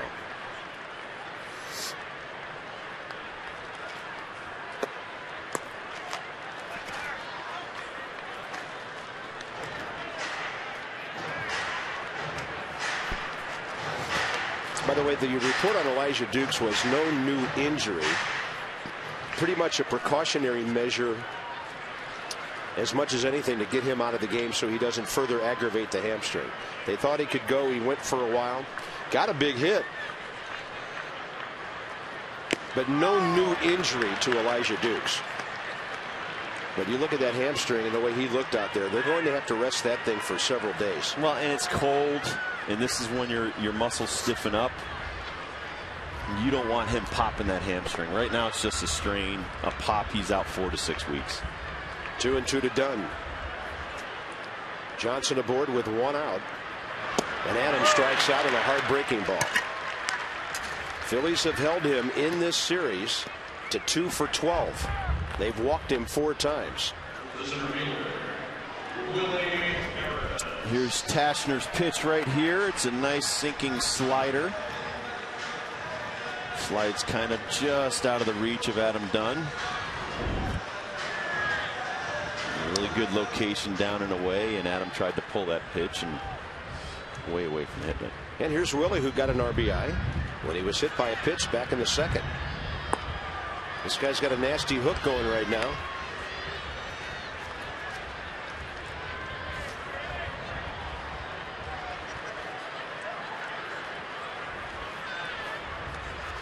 Willie hitting .263, so his numbers are on the way up. Now that's the pitch he had to lay off of, and he did it. Willie Harris in this series 3 for 7 with 5 RBIs. He had a pair of 2-run hits. Willingham next here in the 4th. Looks like Willie has figured out that Jack Tashner is going to just keep flirting with that outside edge. A reliable reliever, Chad Durbin, throwing for the Phils.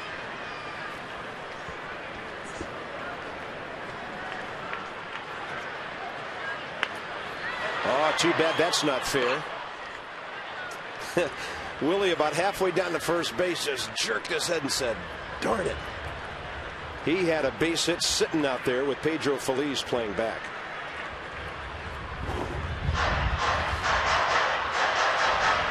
There's a walk right here on this bunt attempt. Frankly, a great idea that guys down at this part of the batting order should do more.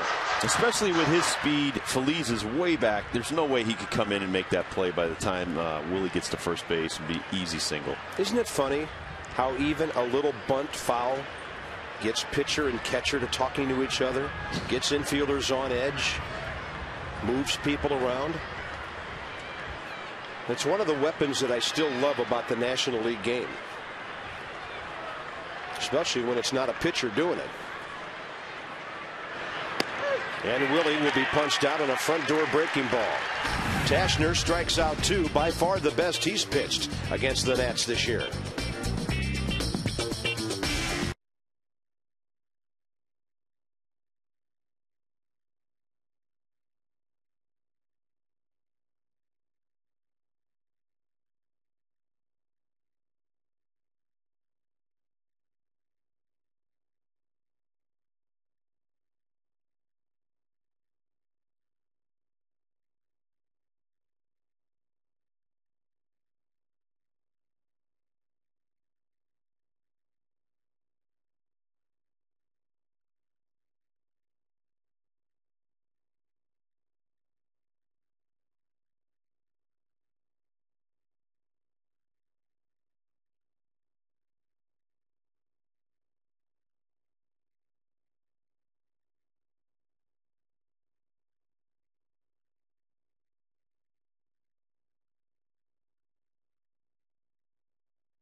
That during these challenging times, he's been able to reach out to some of his good friends in baseball and also have them reach out to him, including his mentor, Hall of Famer Frank Robinson. Especially when things were going even tougher on the first month. Frank was the first one to call me to make sure that everything was okay and he was going to be in LA, and I talked to him in LA. You know, I'm also blessed enough to, whenever I want to talk to Bobby Cox, I can pick up the phone and call him, and I have a few other friends from other clubs that do that. And staying positive is something that Manny Acta works on every single minute of the day. Well, it's always great to have mentors no matter what level you are at. And that ball inside hits Ryan Howard to start off the top of the fifth, and he doesn't look too happy as he flips his bat away.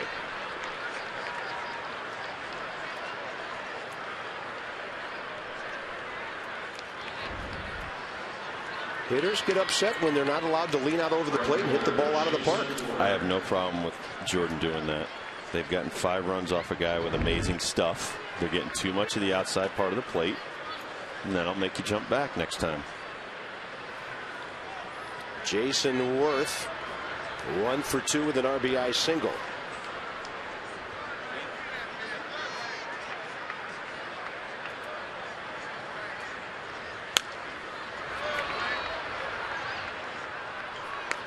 My roommate Norm Charlton used to have a great saying, they don't have to like it. My job's to make you uncomfortable and unhappy that you're standing in that box. I'm not out there throwing batting practice. Zimmerman is due to bat 4th in the bottom of the 5th. He's going to be at 100 pitches sometime during this inning.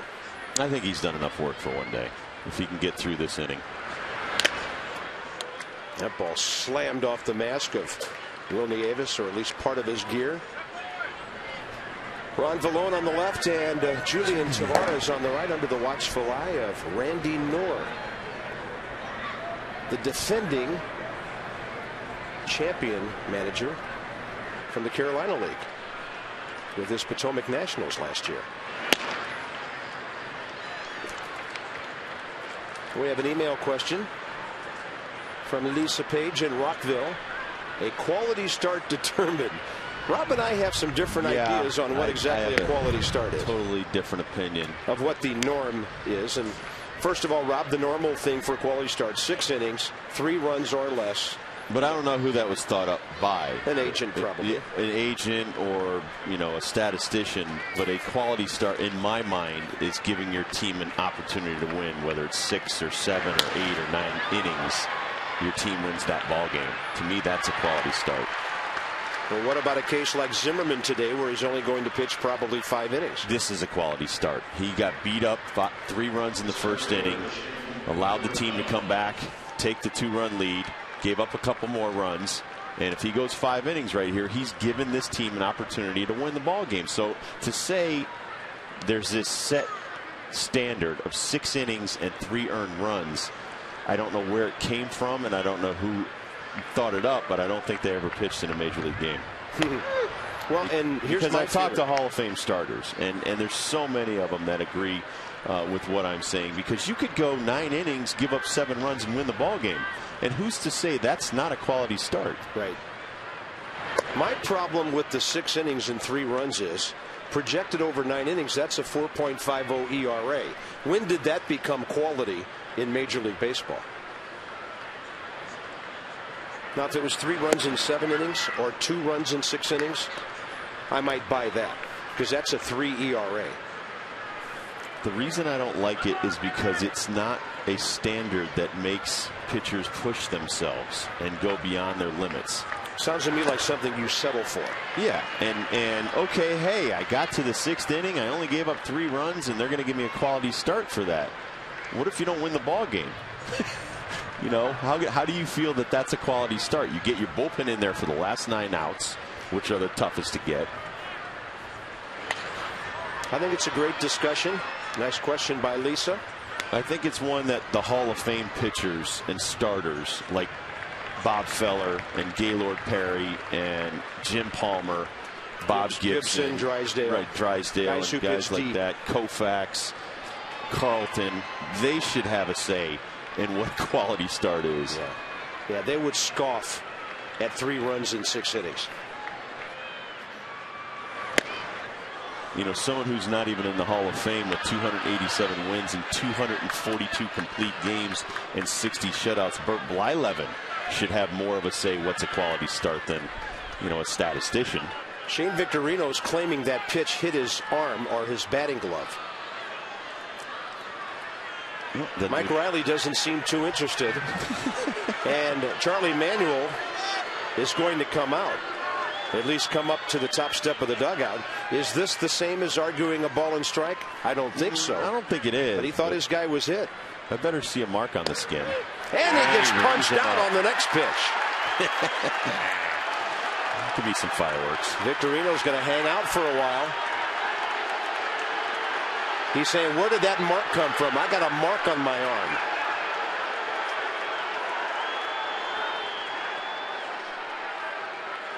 We could see the mark that he was pointing out to Mike Riley. Back to the pitch he claims hit him. This is the pitch that he claims nicked him. You know what? I think maybe the catcher's mitt. Did the catcher's mitt make that mark? Could have been. And this is the strikeout pitch, which is ring him up, sit him down, Mr. Riley. Shane Victorino felt something. I think it might have been the mitt of Will Nieves after he caught that fastball. Could have been. Swing and a miss. I didn't see the ball really come close to his arm. Will Nieves having his glove up against the arm of Victorino to catch the ball. You saw how he reached out for it. Might have been. Come on, finish it off hard right here. Yeah, Pedro Feliz. One more look right here. Spot shadow. I don't think it got him. Yeah, I was moving away from his arm. Great job on the camera work, gentlemen.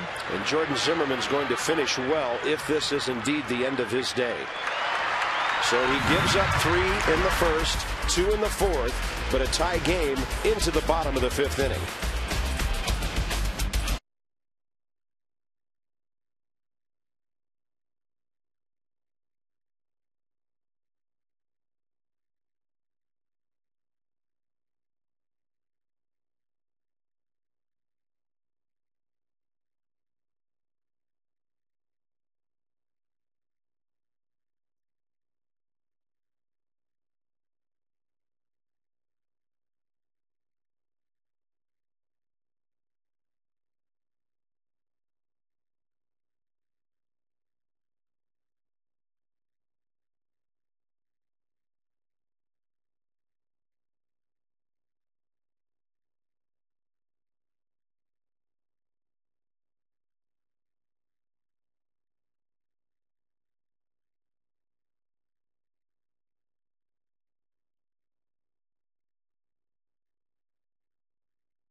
Cool. May 17th, Sunday afternoon, bottom of the 5th coming up. Willingham for the Nats. And let's talk some hitting with Rob Dibble. Rob, you talked about guys getting the barrel of the bat on the ball. And the difference, Feliz and Zimmerman. Well, good location in the first swing. You see he's off balance and he's all arms and he barely gets the ball out of the infield. Bad location is this fastball up. You see the head down, the torque behind it with the hips and the legs involved. That's a home run by Ryan Zimmerman. So pitch location is so important to get the hitter's body either tied up inside or way away to where he has to reach out to try to get the ball, and you take away a lot of his power.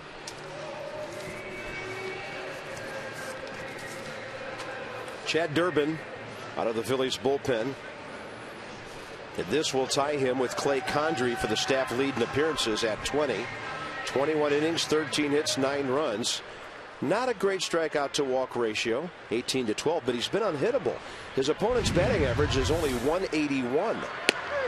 He's a guy who kind of steps to the right hand of the batter's box before delivering, and it looks to me like it would be tough for Willingham and some of the Nats right-handers to hang in against this guy. Well, you know who he is. Ouch. And then he hits Willingham. He's getting some warnings now. Mike Riley, sensing something brewing here, is going to warn both benches. Ryan Howard was hit leading off last inning by Jordan Zimmerman, and now they hit Willingham leading off the bottom of the 5th. Listen, they're right about 50 hits right now against us in 4 games, and Jordan Zimmerman hit Ryan Howard in the leg, and they drilled Josh Willingham right in the back. So both benches are warned by Mike Riley, a veteran umpire of 31 years. And no matter who does it, the next pitcher that Riley decides does that intentionally, he's tossed, and so is his manager. Now this is where the psychology of this situation gets bizarre, Rob, because now Mike Riley has to be a mind reader for the rest of the day. Right, and he has to determine if it's intentional or not, which is very difficult. The intent in a pitcher's mind. But once again, they have taken batting practice off of our starters, and it's not their fault that a lot of our pitchers and relievers have missed their locations. But that's part of the understanding in the game. When you've gotten too much and you've feasted for 4 days on the pitching of the Nationals, you're going to have to be pushed off the plate a little bit.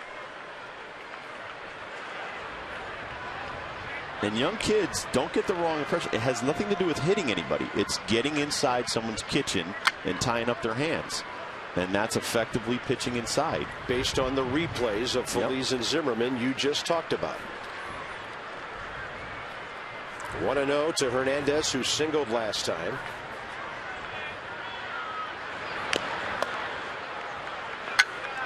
You know, but this is not the neighborhood croquet match or the family badminton game at the picnic. This is guys playing this game at the highest level in the world, fighting for their jobs, their careers, and their families out there and their livelihood. And you know, you got to take these things seriously. And if you don't, you're not going to be here. I have met with a lot of our pitchers, and I have said, listen, if you want to keep your job at this level, you have to do certain things, and it's not always pretty, and it's not always, you know, a glorious act to pitch inside and sometimes maybe hit somebody. But if they hit a line shot off your head, they're not going to apologize. So if you happen to get a guy in the ribs by trying to get in there on an 0-2 count, you know, there's no reason to say I'm sorry to the hitter, because they're making an awful lot of money too. Little flare in the infield. That ball caught by Phillies. I'm not sure Jimmy Rollins would have gotten to that. And Phillies got a good jump, catching that ball right behind the pitcher's mound. Well, he's showing why he's one of the better defensive infielders in the major leagues. This is the MO going back to his Giant days. Pedro Feliz gets a great jump right there, cuts in front of Jimmy Rollins, and makes the grab.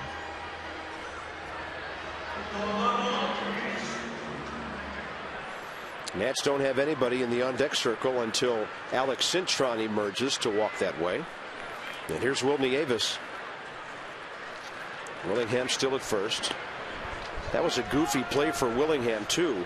If that ball would have dropped, he would have been forced out at second base. He was out at second. Because Utley would have gone to the bag and taken a throw from somebody. So Josh did well not to get doubled off there.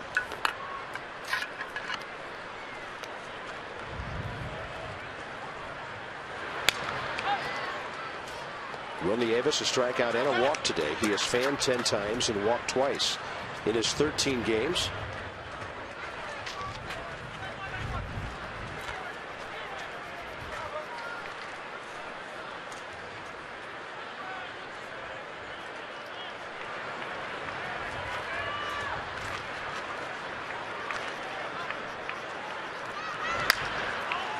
That is so close. And the one Zimmerman hit earlier, the one Nieves hits here, flirting with both lines. Well, and to bring up a point here, 3 of the most gentleman type people I've ever met, and one of them is no longer with us. Don Drysdale, Bob Gibson, and Nolan Ryan are 3 of the most historically feared pitchers that ever took the little bump out there. And I'll tell you in a minute. 2 outs. Just by them being in the lineup against you struck fear in a lot of hitters, and respect, because you knew A, you're going to get a battle, and B, they're coming inside.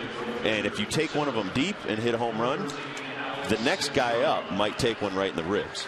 Or you next time. Right. And so, but you had that understanding. It was business. It wasn't personal.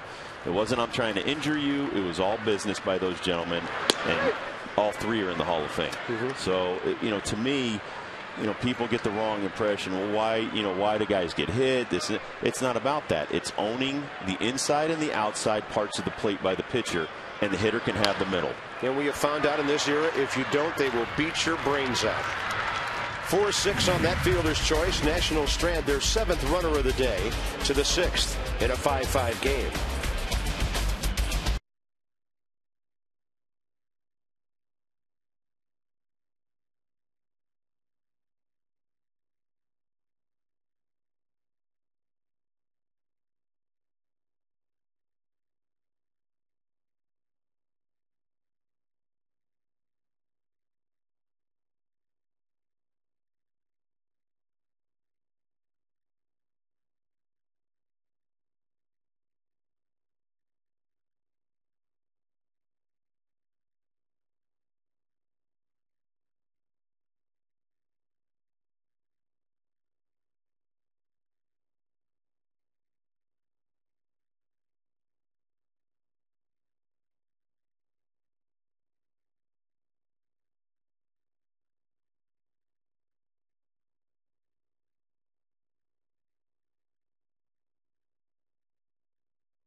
To replace Jordan Zimmerman, and I am joined now by Capitals captain Chris Clark. And Chris, you had such a good playoff run, and just talk a little bit about the crowds at the Verizon Center. A lot of fan support. Oh, it was unbelievable. It carried over from last year making the playoffs, and it didn't really skip a beat this year at all through the regular season, and then it was the loudest I've ever heard anything in the last couple games. So it was wonderful.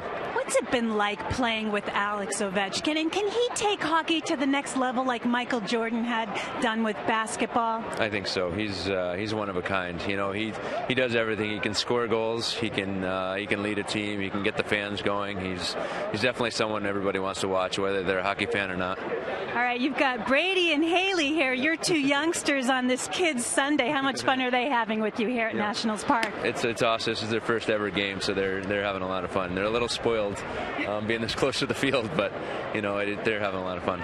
Fantastic. Thanks for joining them, and bring them back. Yes, I will, definitely. Bye. Back up to you guys. All right, Debbie, thank you. I think all of us are at a loss, and so are the Caps, to explain what exactly happened in Game 7 the other night. That just was not a typical Stanley Cup playoff game, much less a Game 7. But what a great season. They're already sold out for season tickets next year. Nice problem to have. And Carlos Ruiz flies out to Willie Harris to start the top of the 6th. And Chad Durbin will be the next Philadelphia hitter. And by the way, that game in Florida, Clayton Kershaw had a no-hitter into the 8th inning, with the Dodgers leading 10-0, and the Marlins just broke it up. A Cody Ross double. Chad Durbin is 1 for 2 this year. Cody Ross was the leadoff hitter in that 8th inning. Dodgers about to win their 26th game of the year. Let's see how Toronto's doing today. They've already won their 26th game of the year. And Roy Halladay is 8-1. He's lousy.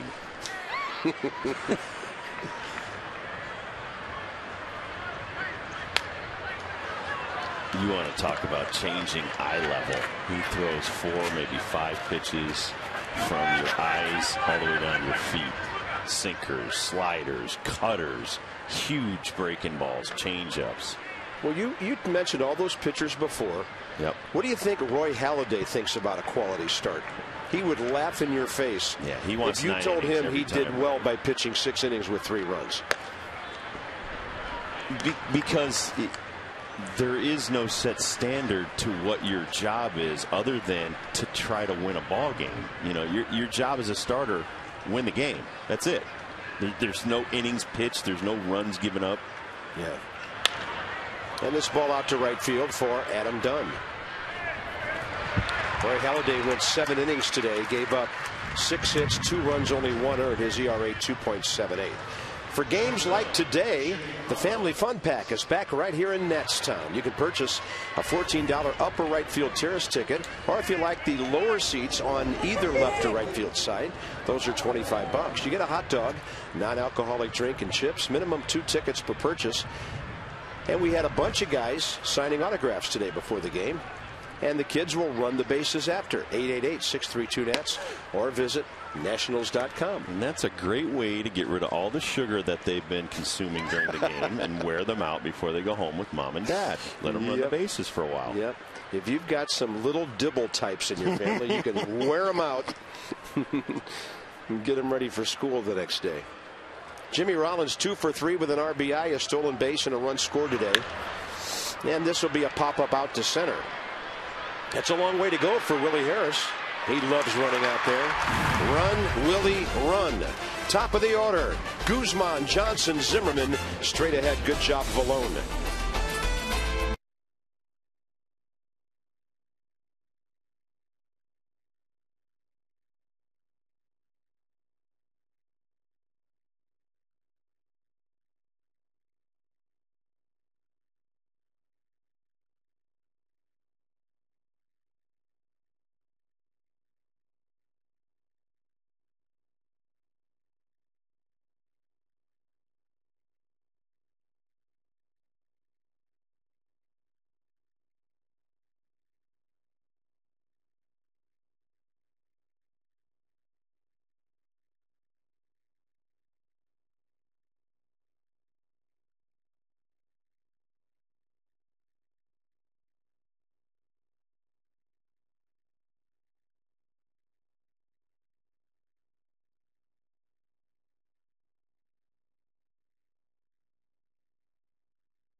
Airlines, low fares, no hidden fees.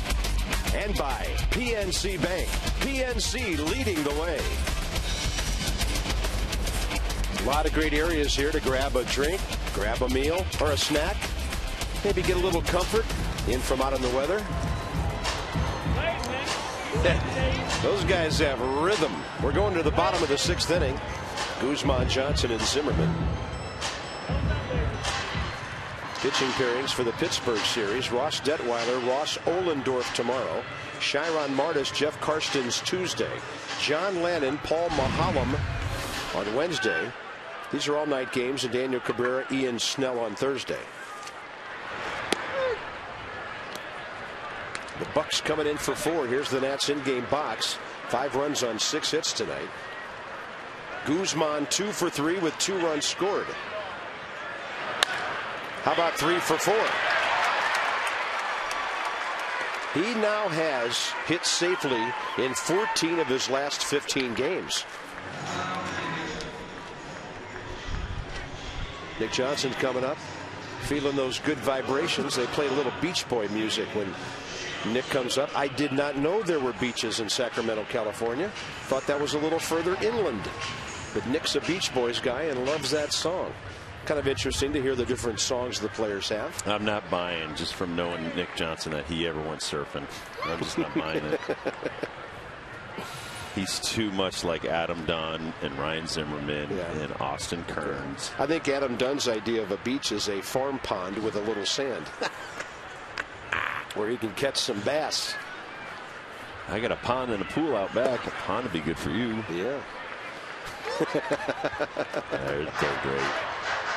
Yeah, it's a tough fivesome too, because when they're playing cards and Josh Willingham's in the fivesome, somebody gets left out on this last trip back. Ryan Zimmerman, a well-deserved rest after the 30-game hit streak was knocked out, but Josh Willingham was in. It's kind of like tag team spades. But Ron Vallone's all upset because he's got other card games that he plays. Like, he's old like me, so we played setback and other kinds of stuff. What did you play, cribbage? I'm a hearts guy. I like the strategy. 3-0 to Nick Johnson.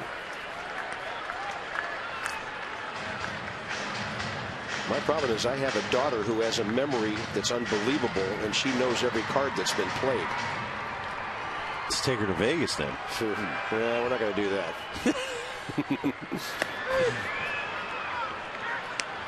Nick Johnson 3 times on today. A base hit, 2 walks, 2 runs scored. Batting average at .331. On base average up around .420. 3-1 from Durbin, and he gets the corner. Marlins went ahead and scored a run in the bottom of the 8th after ruining Clayton Kershaw's no-hitter. Still 10-1 Dodgers. 3-2 Guzman running. Nick Johnson drives the ball, but way foul.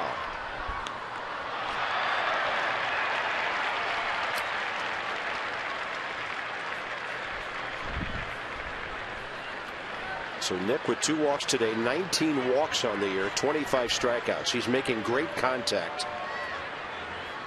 He's been on base in this series 8 times. He and Guzman have scored 4 today. And he drives that ball to right field. Guzman's heading for third. It'll be a corner situation with nobody out. Those guys are amazing. They have been on base today 7 out of 8 times.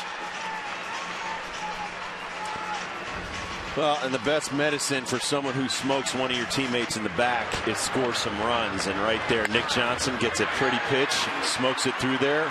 Just Christian Guzman didn't even check out Pat Listash. He was going to third. He put his head down and ran. Now we have first and third, no outs. Zimmerman, Dunn, Harris, the next 3 hitters. Ryan Zimmerman's 0 for 2 with a walk today. So the table setters have been doing it all day long. Zimmerman pops it up and prays it gets out of play, and it will.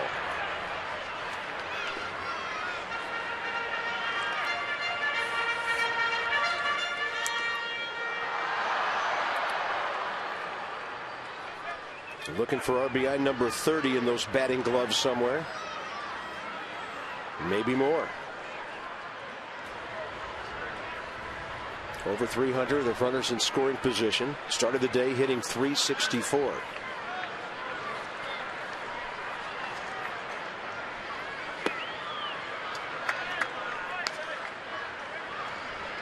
Phillies will concede the Nats a run to take a shot at a double play ball. 90 feet of hitting room on the right side of the infield.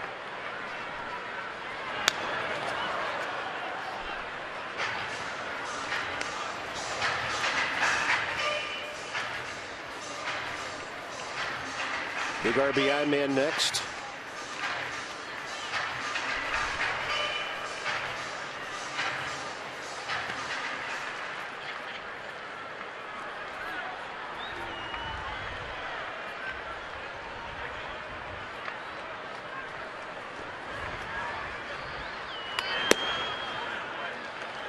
That's where they usually go on Ryan, with a hard breaking ball away on 2 strikes. And now the count's 2-2. 5-5 game, bottom of the 6th. It has been a grinder today.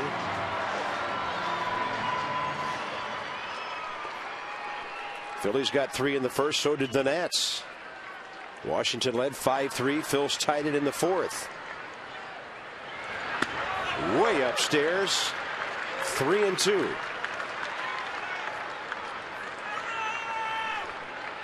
Adam Dunn's already batted with the bases loaded 1 time today. But pitcher Ryan Zimmerman hasn't solved much in his career.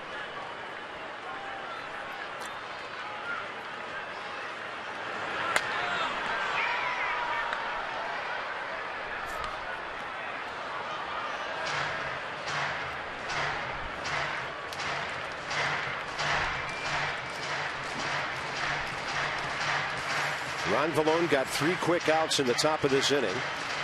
He'll be coming out for the 6th. Great chance to take the lead here just before the late innings arrive. Zimmerman drives it to right. Worth able to pull it in. Guzman scores, and the Nationals lead 6-5. A real quality at bat by Ryan Zimmerman, RBI number 30.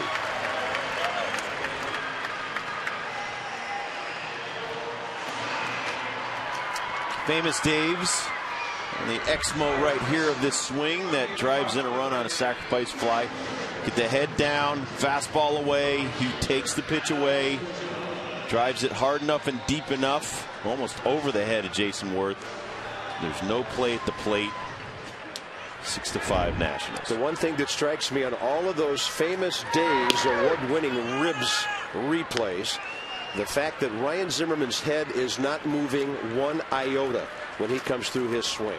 He is really on the ball.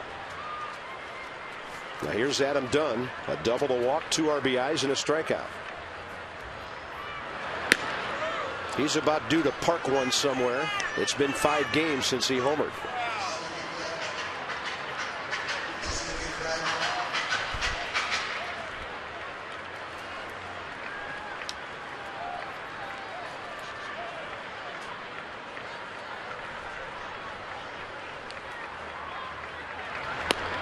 Good take on a fastball away.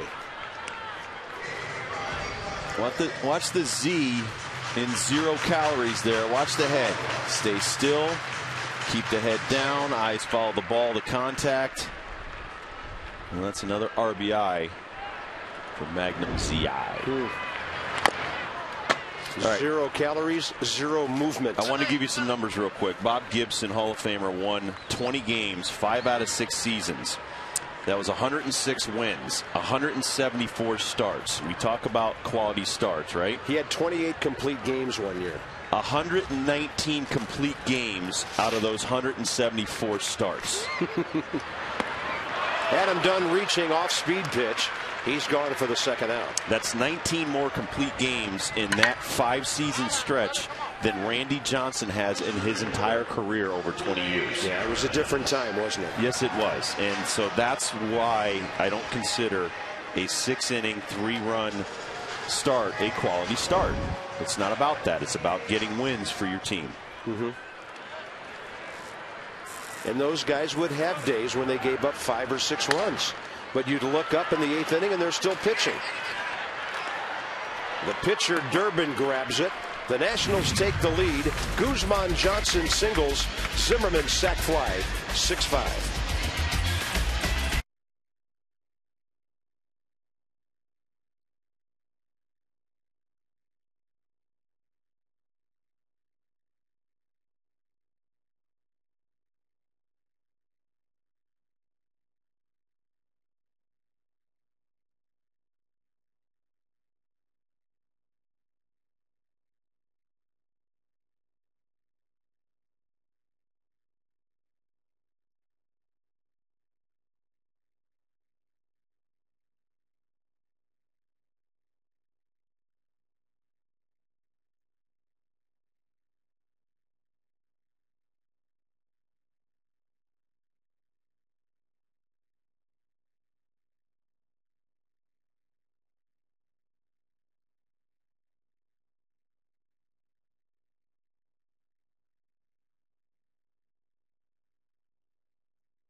We love it. Fans are watching what's turned into a pretty good ball game now. It's a duel after all of those early fireworks. So how do games settle down like this? Well, it's into the bullpens now. I mean, the starters already got knocked out of the ball game. Jordan Zimmerman did an excellent job to get us through 5.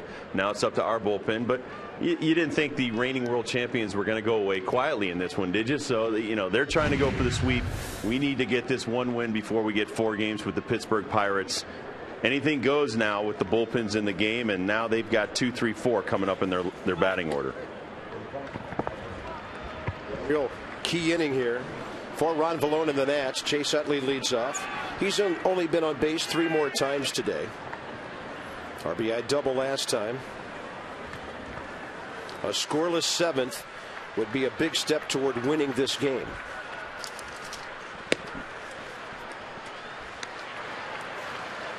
Well, you have 3 lefties in a row right here, but you're really pushing Ron Vallone. I'm sure he hasn't over the last few years gone more than 1 inning a bunch of times in his career. But Manny has to go with a hot hand when he gets one. You get a guy with 3 quick outs in 1 inning, you almost have to bring him out again. 2-1. The other lefty the Nats have, of course, Joe Beimel. Julian Tavares. And you figure if Vallone can get through this 7th, Beimel in the 8th, Wells in the 9th, then hopefully a nice Sunday evening. 3-1.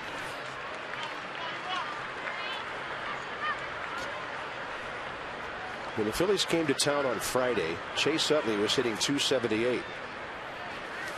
I watch the highlights almost every night just to figure out how anybody gets him out. He's hitting .400 against the Nats this year. Well, you talk about how quiet and level Ryan Zimmerman is right now. This gentleman doesn't do a whole lot. I mean, he's so quick to the ball. He just swings real easy. Doesn't try to overswing and hit a lot of home runs. He just tries to make contact. I wouldn't like to have faced him during my career. Broken bat, hooking foul. I hope that was his favorite bat, too.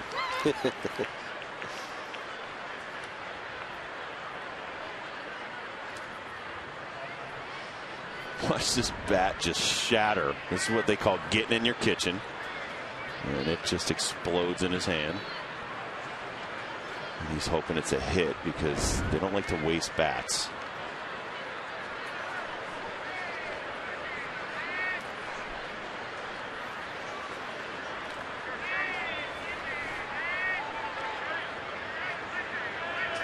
.39-year-old Ron Vallone, 74 games for St. Louis last year.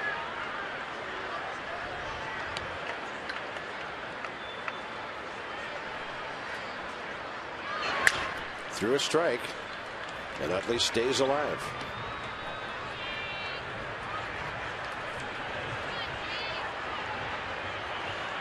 Oh yeah, 7th inning on, he's even tougher, huh?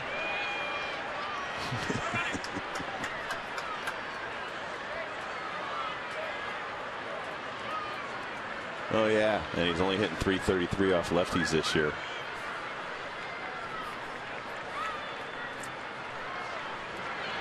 Vallone keeps throwing strikes. There's the shift, pays off. Anderson Hernandez in a spot where usually that's a base hit, and that's a guy playing in the outfield, and the ball almost ate him alive. The Cal Ripken Senior Collegiate Baseball League hosting the Valley Baseball League in the Mid-Atlantic Classic July 15th in Waldorf. Future stars will be launching their careers, and you can see it all live on MASN HD. Game time 7:05, Home Run Derby 5:30. Admission free, but donations gladly accepted. Ripken Senior, that's SR, collegebaseball.org, or call 410-588-9900 for more information. Ibanez the hitter.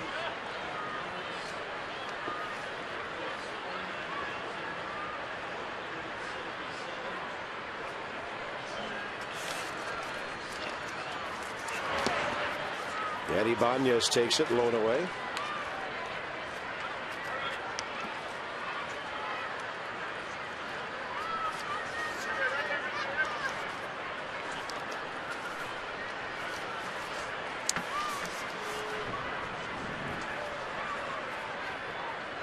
Raul today 0 for 2 with a walk. Did you see this in the Tampa Bay Rays game today? Because of a mistake on the official lineup card, Annie Sonnenstein had to hit third in the lineup. Evan Longoria, who was supposed to be the DH, could not come off the bench, meaning Sonnenstein had to hit in the DH spot. How about that?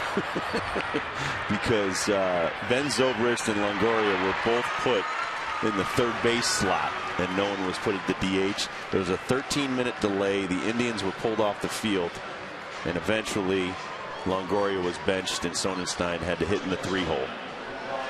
Very important to fill your lineup card out correctly. That sounds like signing an incorrect scorecard after a round of golf. Well, most of the time golfers turn themselves in. Do you think Joe Madden turned himself in on that one? I don't know. I sort of doubt it. Ryan Howard 1 for 2, hit by a pitch. And there is no telling how important this next out could be.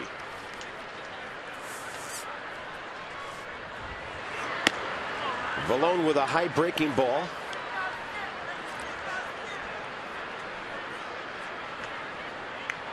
Two outs in the top of the 7th.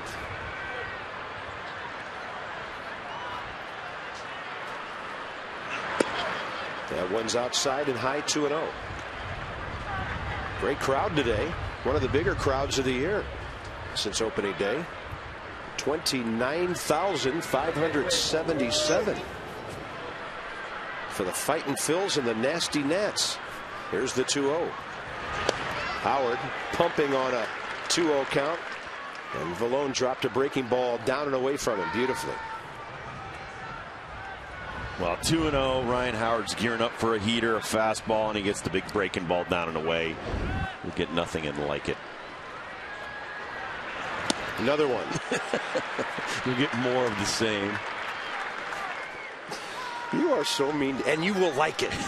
I can imagine. They've been pounding our I can imagine what you used to say to hitters. I didn't say much. In your mind. In my mind. In my mind, there's a lot going on. Base is empty, 2 outs. You will fly to center, and you will like it. Here's Willie Harris, but he'll let Zimmerman take it. What's he doing out there? He's having fun. A 1-2-3, top of the 7th, and that's great work by Ron Vallone. 2 solid innings for him. He retired all 6 batters he faced, and all 6.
Plenty of excitement today, and we're going to the bottom of the 7th.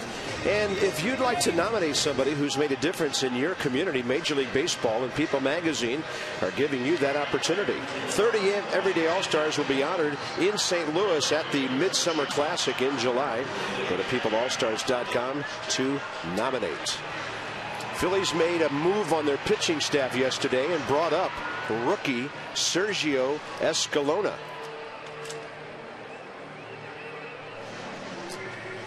And the Nats are coming up in the bottom of the 7th with Josh Willingham, Anderson Hernandez, and Will Nieves. So 3 right-handed batters here after the Nats got a run in 2 innings on Chad Durbin.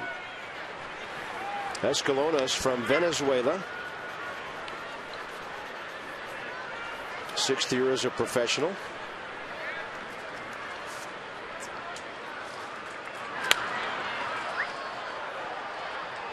They optioned Andrew Carpenter, last night's winner, back to Lehigh Valley before today's game. Back to the Iron Pigs.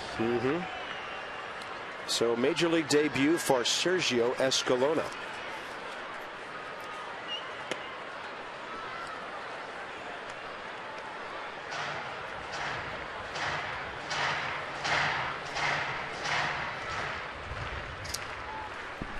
Hernandez next. Willingham 0 for 1, 0 for 2 now. He's walked and hit by a pitch, and that pop-up will be handled by Ryan Howard. Hernandez will be next, and then Will Nieves here in the 7th. If any of you think this game will be 6-5 at the end, let us know, because we're not sure. A lot of baseball yet to be pitched and played.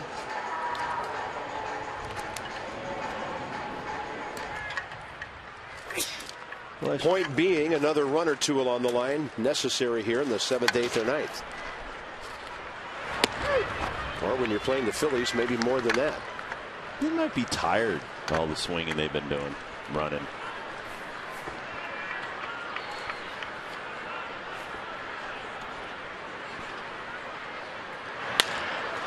Hernandez will drop one into right center field.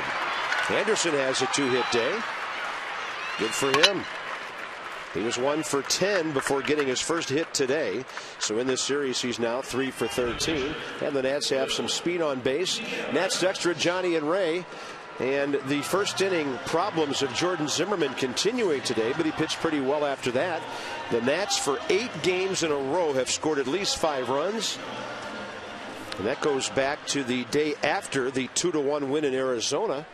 And a preview of the Pittsburgh Pirates, who are hammering the Colorado Rockies today 11-4 at PNC Park in Pittsburgh.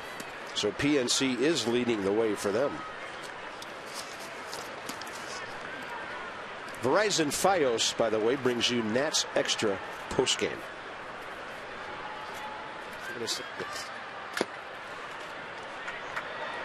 2-0 to Will Nieves. Will's 0 for 2, pair of strikeouts and a walk. Julian Tavares for the 8th, not Joe Beimel. Manny might be saving Beimel for the big boppers, the lefties, if they get up in the 9th. There's no set formula on who pitches the 9th inning. Manny said recently that it would be a mix and match sort of thing, and we know, Rob, when you play teams in the National League East, you're going to be seeing lots of quality left-handed at bats. There's Joe Beimel. It could be Joel Hanrahan, depending on who's coming up. Yeah. He's been throwing the ball pretty well lately. With the runner going, the hit and run was on again. Will Nieves did protect his runner that time. On what we think was a missed hit and run back in the 3rd, Hernandez caught stealing as Will Nieves didn't swing at a 3-1 pitch. Pardon me, a 2-1 pitch. And then Will walked.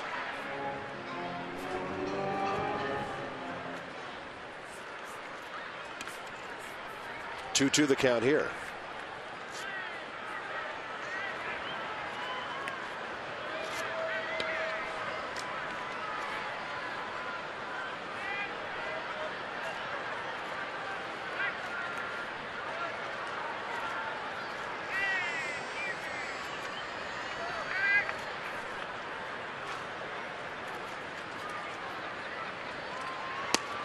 Big breaking ball strikes out Will Nieves. He fans for the 3rd time today. So down to the number 9 spot and Ronnie Belliard. A nice breaking ball by Escalona. He gets his first major league strikeout. Belliard as a pinch hitter this year, 2 for 11 with 1 RBI.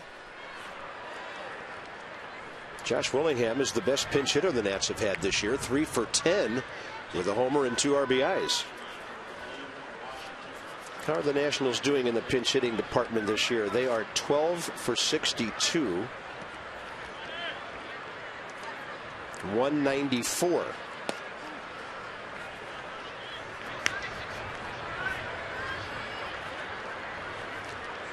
By the way Guzman's swinging, you'd love to see Ronnie Belliard get aboard here and extend this inning.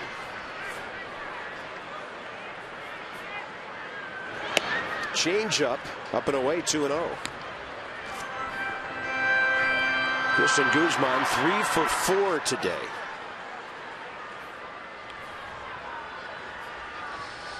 Escalona down in the minor leagues had 10 saves in 14 appearances, 16 strikeouts in 17 innings.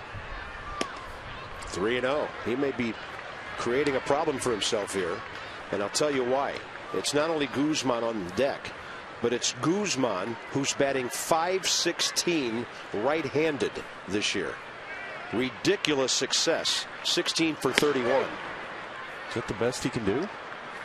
If they're pitching overhand, it is.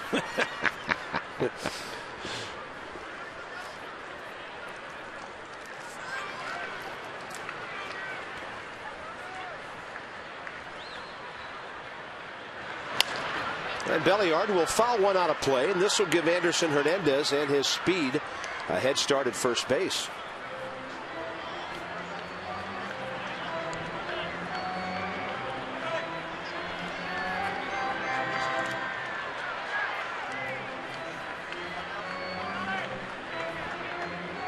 Escalona does possess a changeup. Let's see if he's got the guts to throw a 3-2 changeup right here. And hopefully, if he does, Ronnie will go to right field with it.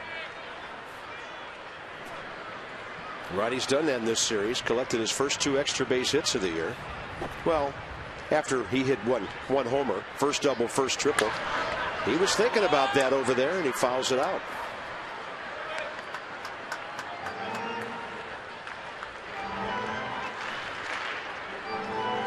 $7 o'clock tomorrow night. Johnny and Ray, Nats Extra at 6:30 here on NASN. NASN HD.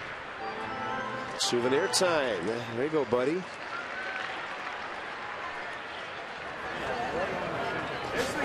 I love when like a really young kid gets the ball and then throws it back. And Belliard will pop it up. Ryan Howard puts it away. The Nats have stranded at least a runner in every inning today. 9 in the game. On to the 8th. 6-5.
Kind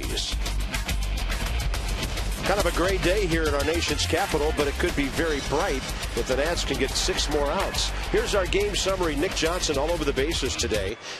Guzman and Johnson have been on base 7 of 8 plate appearances. Christian is 3 for 4, 3 runs. How about those table setters?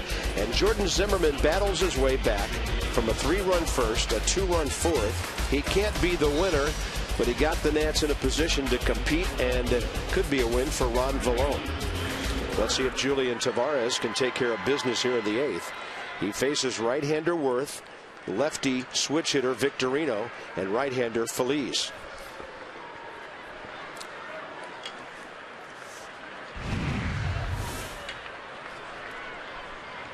Julian Tavares allowing 1 run his last 5 1/3. Gets ahead. He had given up 8 runs, 5 earned in his 2 previous appearances. Jason Worth on the day, an RBI single. He's 1 for 3.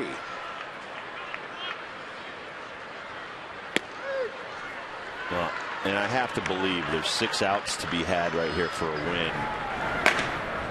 We may use 5 pitchers to get 6 outs. Mix and match. Column A. But if Tavares can get a couple of quick outs, that changes your manager's mind, because he'll look out there and say, wait a minute, this guy's on today. Ron Vallone was on. He retired all 6 he faced.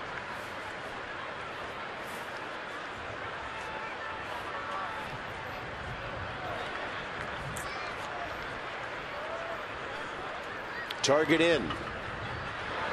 He got too much of the plate with that fastball. You don't get it in there, these guys will kill you. A really bad 0-2 pitch by Julian Tavares. Couldn't have said it better myself, Bob. 0-2, you're way ahead. He tries to run a sinking fastball and he gets underneath it. And you talked about this. You said when he gets underneath his slider or a fastball, he leaves it up and it's flat. Yeah. Not the way you want to lead off the top of the 8th right here. That's a pitch right there that can cost you a ball game. Now you've got the speed of Victorino. He could be bunting, and this guy can bunt for a hit. No sign of squaring, even though Zimmerman's 10 feet onto the grass at third.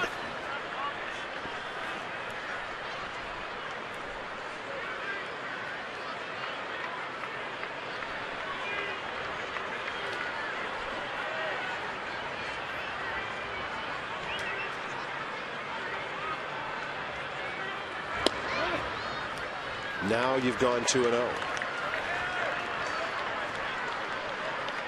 And I think if there's nobody on base, he's attacking this hitter. Yeah. With the man on, he might be nibbling. That pitch right there is way off the plate. Now you have to come in. Gets the corner. Victorino struck out looking last time after claiming he was hit by a pitch. He was the second last hitter faced by Jordan Zimmermann back in the 5th inning.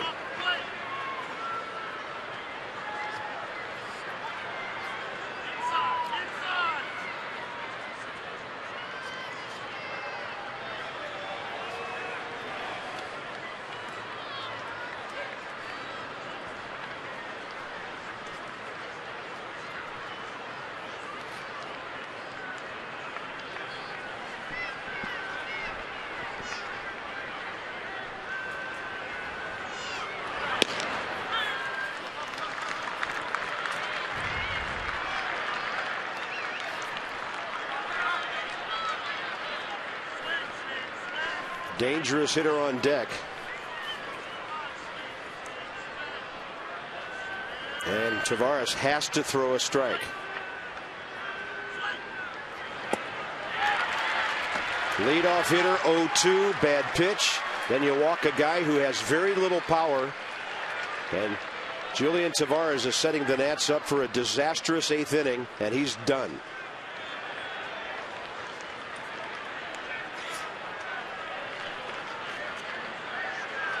You'd rather see him throw one in the dirt or hit the backstop on 0-2 than that pitch to Jason Worth.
Monday, 7 p.m. Mass in HD.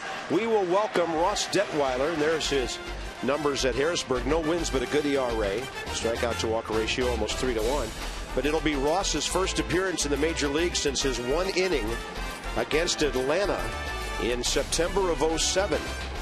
Ross Ohlendorf with a winning record for the Pirates. They've had good pitching most of the early part of the season, though fading lately. We'll get you going at 6:30 with Nats Extra, Johnny Holiday and Ray Knight. Right now, the Pirates have fallen down to 6th position in the league at 4.12 after leading the National League in pitching for a while. It'll be good to see Ross, a fine young man, and we welcome him back to the big leagues tomorrow.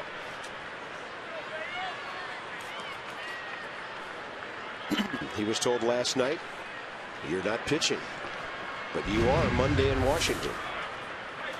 Here's Pedro Feliz, 1 for 3. And Jesus Colome is going to have to find the plate himself here. In one inning, he's already given up 2 runs, 2 hits, and a walk. That's probably a hit. Oh, my God. And Anderson Hernandez never saw the ball. 2 runs are going to score, and the hitter ends up at third. What in the world happened there? Nick Johnson was laying on the turf so the throw wouldn't hit him, and Anderson Hernandez never even moved on Colome's throw.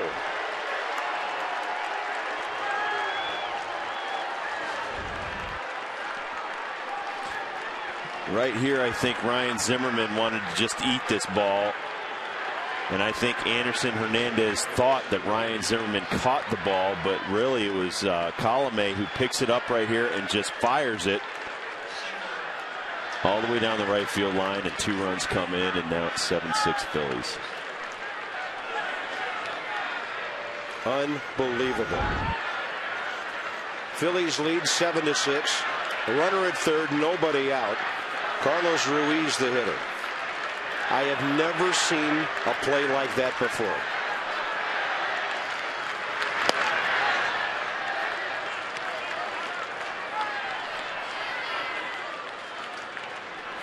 And Colome probably would have thrown out Feliz had Anderson Hernandez seen the ball and caught the ball.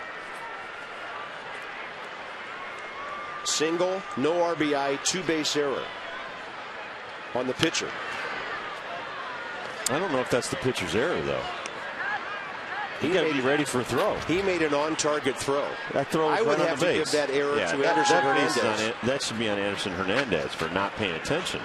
But that's a tough error on the pitcher. He's just doing his job.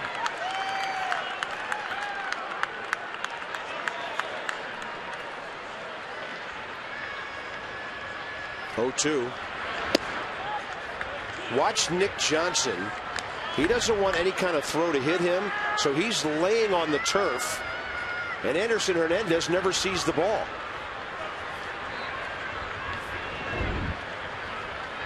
We'll have to wait till after the game to find out who he was actually looking at, whether it was Nick Johnson or Ryan Zimmerman, because he never followed Colome. Yeah. That ball hit out to center, not too deep. Here comes Willie Harris. They should hold the runner, and they will. 1 out.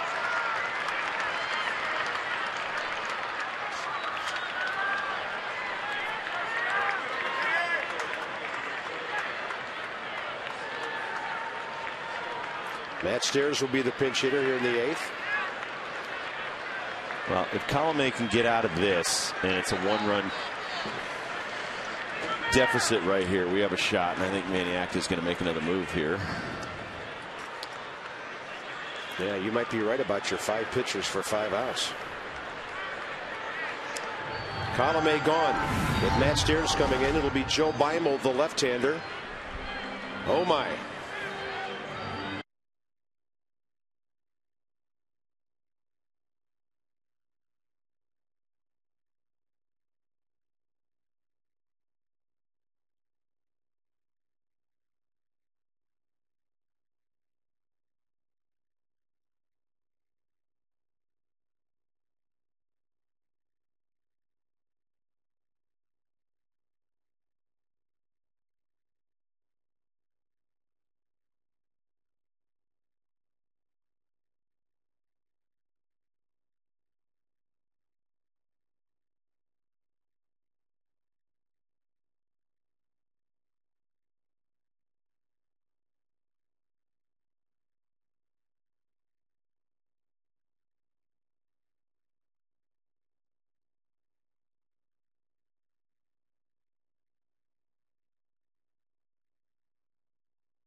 here. A runner at third base and one out now, 2 runs in, and the season series between these two. You could look at don't even look at the left column. Look at the right column.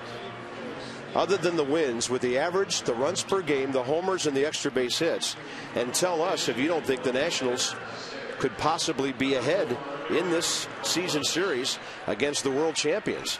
But if the Phillies win today, they've won 7 out of 9. And now with the Nationals making the pitching change, they've burned Matt Stairs and pinch hit Eric Bruntlett. Charlie Manuel doesn't care about moves like this. We saw him twice in recent times burn Greg Dobbs to bring Bruntlett in to hit, knowing the Nats would make a move to a left-hander.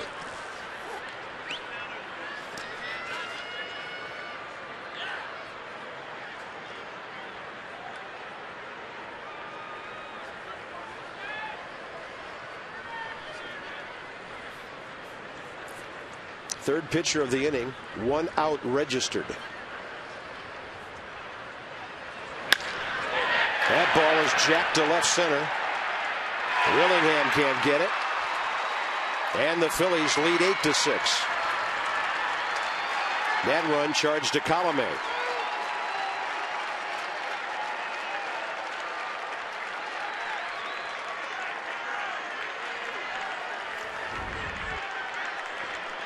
This pitch by famous Dave's on the Exmo has way too much of the inside part of the plate.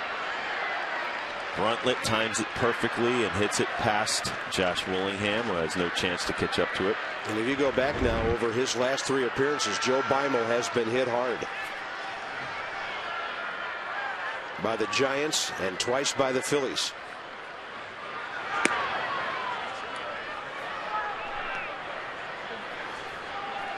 And as I mentioned the other night, Joe Beimel's facing a lot more right-handed batting than he ever did as a Dodger.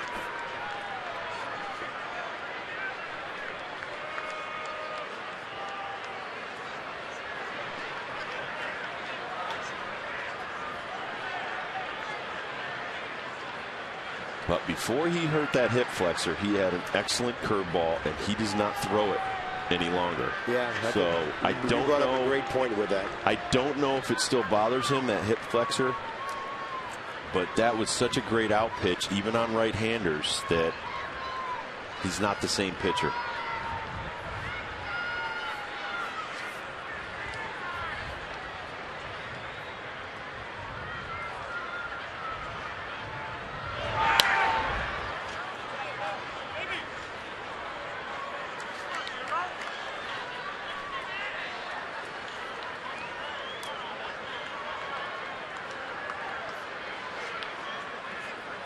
.55 runs have now been scored in this series.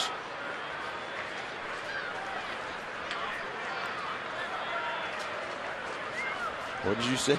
60 was the over-under? I thought I was being silly Friday when I said 60 to be scored by the 2 teams in this series. That ball's heading for the gap. Cutting it off, Josh Willingham with a good play. He took charge for the second out. Jimmy Rollins got a pretty good piece of that one. Follow the Nats on your iPhone and iPod Touch with MLB.com at Bat 2009, featuring play-by-play, video highlights, and live audio broadcasts. Visit Nationals.com on your iPhone or iPod Touch to purchase.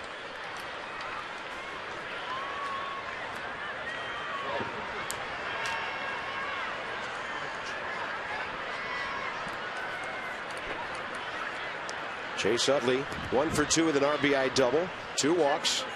By the way, the Nationals have the top of the order due up in the bottom of the 8th. They have 6 outs with which to work, so this game is far from over. He said, hoping for another out here.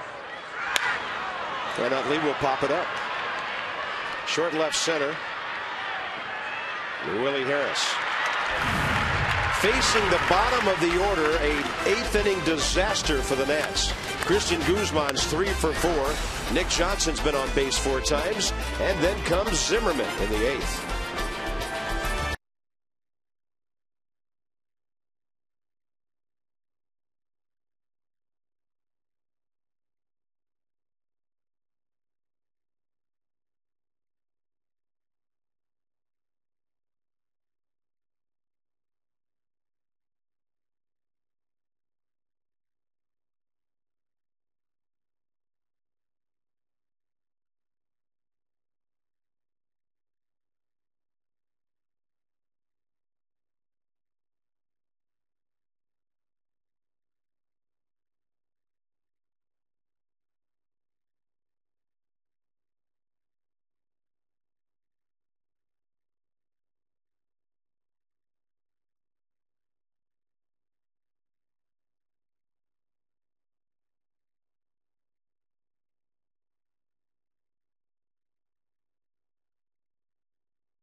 for the bottom of the 8th. Today's copyrighted telecast, presented by authority of the Washington Nationals, may not be reproduced or retransmitted in any form, and the accounts and descriptions of this game may not be disseminated without the expressed written consent of the Washington Nationals. 6 outs away from a rather humiliating sweep at home. The Nationals have to do something about this with their at-bats remaining, and they face Scott Air. Air pitched in the ball game Friday night, a scoreless 2/3 in the 7th against Adam Dunn and Willie Harris.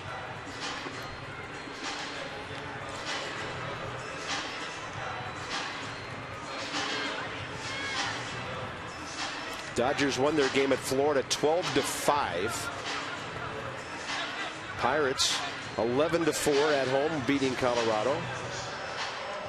Arizona at Atlanta rained out, and those are the National League Finals so far. There's Christian Guzman batting right-handed. 3 for 4 on the day and batting .385. Scott Air with a breaking ball strike. Tigers at home beat Oakland 11-7. Toronto, as we told you, behind Halladay, beat the White Sox 8-2. And Texas ready to close out the Angels 3-0 in the 9th at Arlington.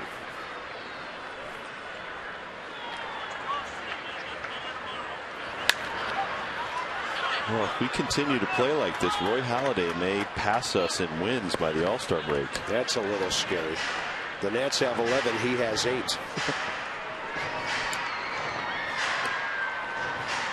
Honestly, have you ever seen him play like that? I just don't know what Anderson Hernandez was watching.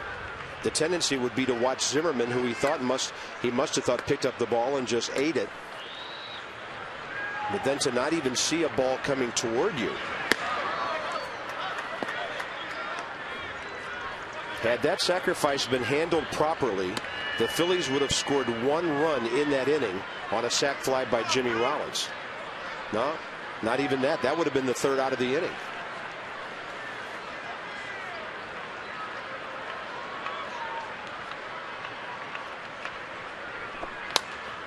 The pop fly from Ruiz was too shallow to score anybody. They would have had 2nd and 3rd, 1 out. So if the Nationals handle a sacrifice bunt properly, they're still ahead 6-5. Well, this goes all the way back to when Josh Willingham stayed there until the umpire called him out. You keep playing until you know that the play is over. Yeah. And you have to be ready and expect the unexpected. But to not be looking for the baseball coming from that direction, I'm almost happy it didn't hit him. Because can you imagine? I mean, Colome threw the heck out of that ball towards him. He's lucky it didn't hit him.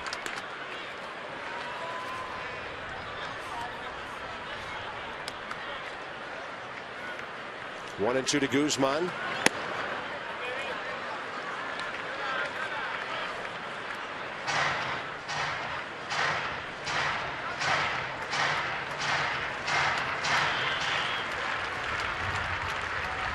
Well, I got to say, the resilience of this ball club has been miraculous, to say the least, to this point in the season.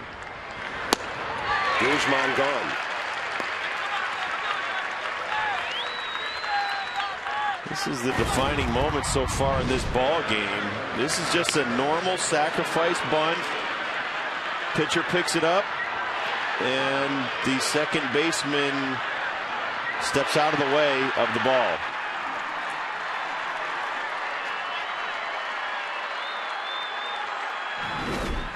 And Manny Acta has seen the ending of this movie many times. And I'm not sure what to rate it. It's an alternate ending, but it ends the same way an awful lot lately. Yeah.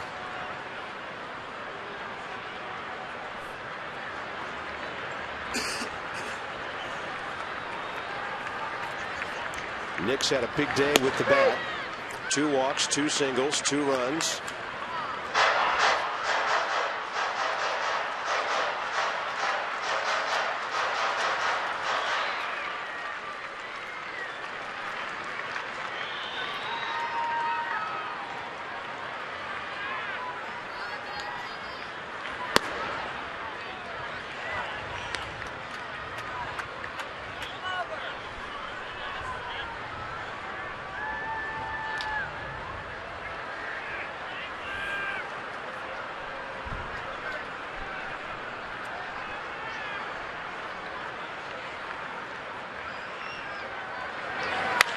And Johnson gets under that one. Hits it a long way to right center, but not long enough. Worth short of the track, 2 outs.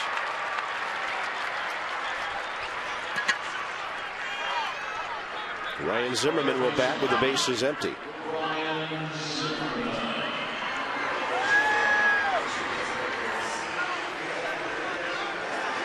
Start it with 2 here. You got Dunn on deck. Yeah, you get on base, this ball could be tied in the blink of an eye. Well, we put a 4 spot up on Scott Air without him getting it out in Philly. It can be done. And if the Nats don't score here, that brings Brad Lidge into play 1 inning from now. He's had a mixed bag sort of weekend.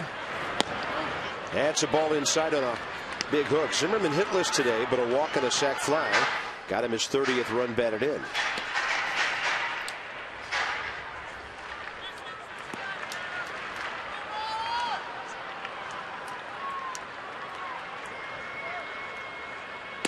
Change up. 2-0.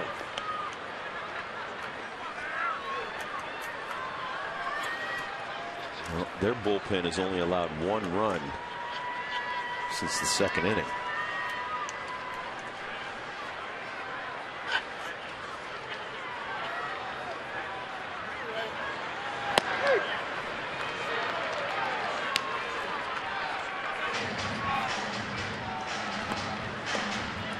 You just do not have a bridge to get from even the 2 good outings that Malone gave us, a bridge to get to the closer to even get a shot at closing out a game.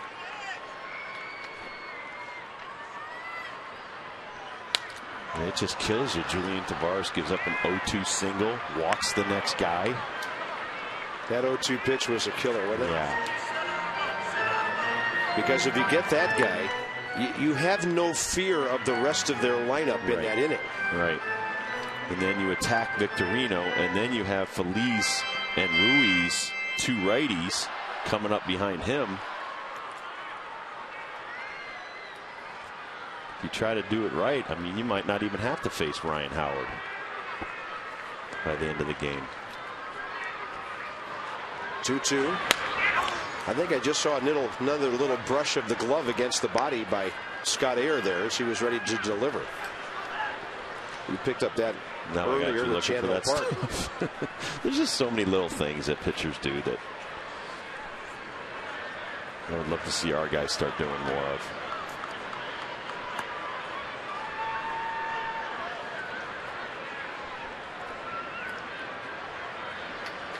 Bases empty, 2 outs. Zimmerman hammers it, but right where Chase Utley is playing. And the Nats go in order in the bottom of the 8th inning.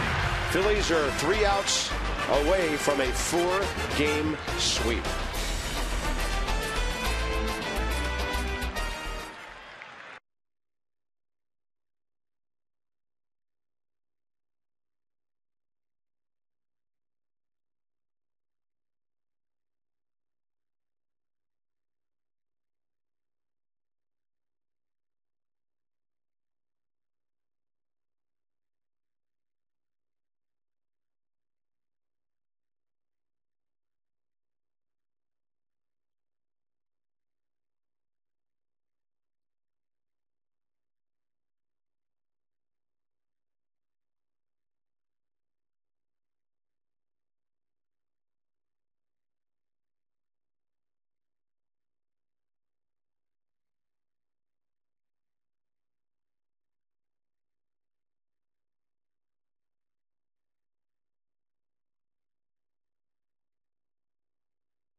I invite you to join the party this summer. Return of chicken and food specials like Dollar Mondays, Wednesday Belly Buster nights, Thursday Ladies Nights, Saturday post-game fireworks. Salute to Service Tuesdays, and teachers, military, first responders get free tickets. PotomacNationals.com or call 703-590-2311. Ibanez to deep right. Oh, what a good play by Adam Dunn. Takes something like that for Raul Ibanez to have an 0 for 4 today. Well played by the big fella.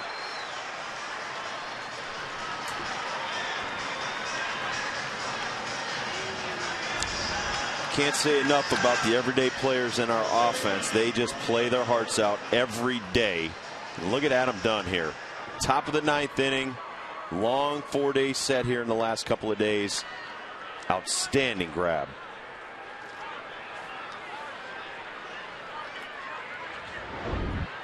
And the only reason the scoreboard looks like that is because the XMO is 500 frames per second. It's not actually flickering. Isn't that amazing? It is amazing.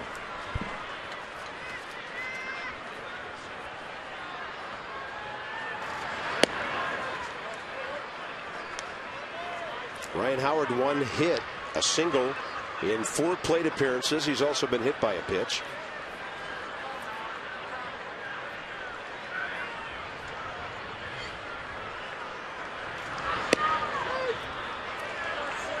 Last time Joe faced Ryan Howard, gave up a 3-run home run to him. On a fastball. Fastball up and in.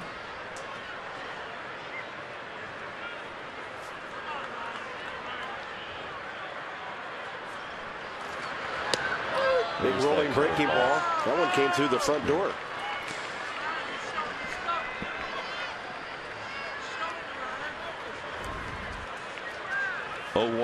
A 1-1 pitch, big breaking ball, beautiful. Freezes Howard. He pops it up behind short. That ball is slicing over to Josh Willingham. And Jason Worth, who got the hit that really opened up the floodgates last inning, will bat. Julian Tavares had him 0-2 and threw him a fastball in the inner half. About letter high, the Worth hit into left field, and disaster ensued.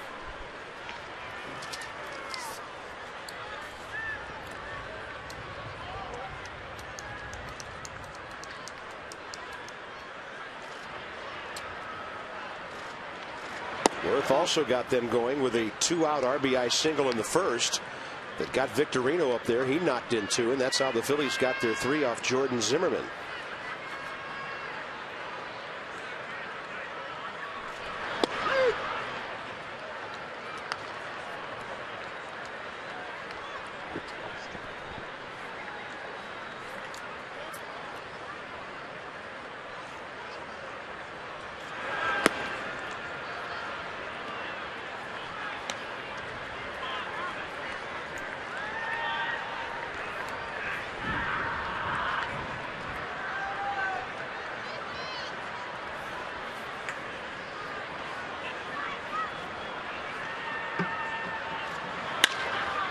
Out to short. Guzman has it. Beimel with a 1-2-3 ninth. Adam Dunn leads off, followed by Willie Harris and Josh Willingham. And the Nats need a couple.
this story before, and the Nationals one inning there, Ray, that 8th inning, an unusual 8th inning. We'll break it down, and Philly scored 3 runs to take this lead.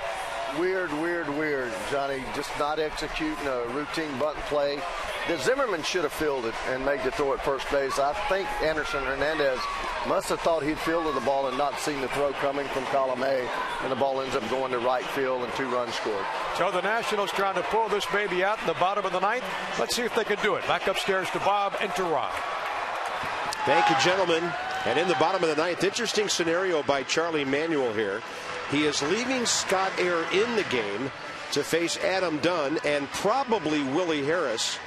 And then Brad Lidge he's saving for Josh Willingham. Lidge could get a save by getting 1 out. Well, I think Charlie Manuel's also trying to do anything he can to get Brad Lidge out of the funk that he's been in. I think his last 6 or 7 appearances, I think it's 6, he's been scored upon. 9 earned run over those 6 appearances. Adam Dunn 1 for 3 today with a walk and a double, 2 RBIs. Brad Lidge has been warming up for a while, but it could be a 1-batter save for him today.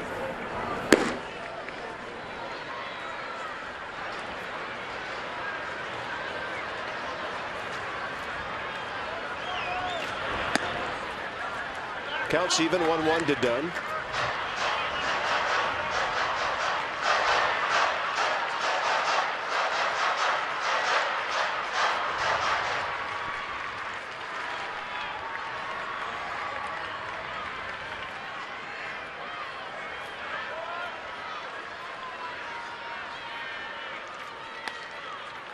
Scott Air keeping that ball inside on him, running that fastball. Do you have to give that bat back to Adam Dunn after your little demonstration earlier today? I was planning on it. Why you need it? I don't know. I was going to check to see if he autographed it, and then I probably would keep it. I can get you an autograph bat if you want one. Let's hope he puts a dent in this one and sends the ball flying somewhere. 1-2. Fastball up. I want to stop talking so bad about these guys, so I'll still be welcome in that clubhouse. I have to go on like a nice 15-game winning streak. He's the greatest thing since sliced bread. Well, it's tough when you come home and have this happen. Yeah. And a 2-2. You know, Phillies weren't exactly burning it up. They were losers 6 out of 8 coming into this series. They were at 500, wallowing a bit. We kept hearing from the Philadelphia guys how their bullpen was struggling. I think those terms are relative.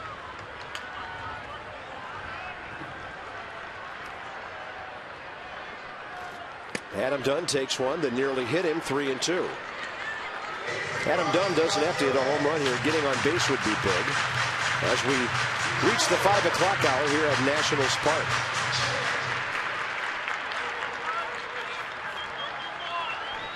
And it's 3-2 to Dunn.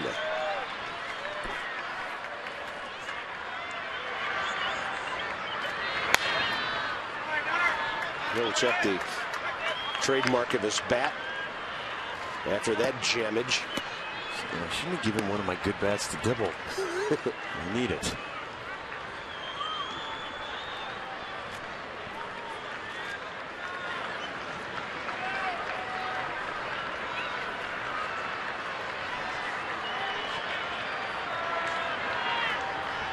Two and Dunn expands his zone and strikes out.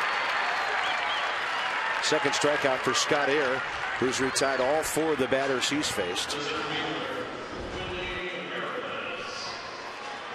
Scott Air throwing a high fastball up and away to Adam Dunn. They've either come way in on Adam this series or way away from him.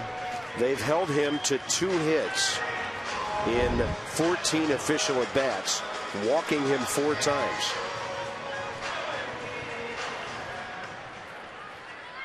And the left-hander, Scott Air, stays in now to face Willie Harris.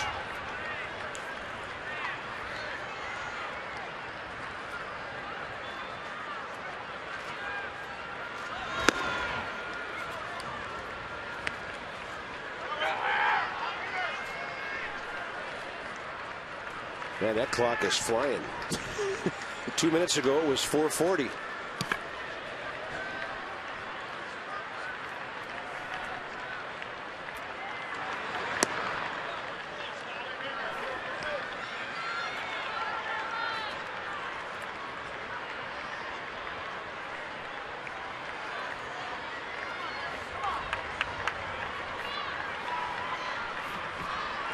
Nats need a base runner in the worst way with Willingham coming up. Willie Harris taking all the way, and it's 2-1.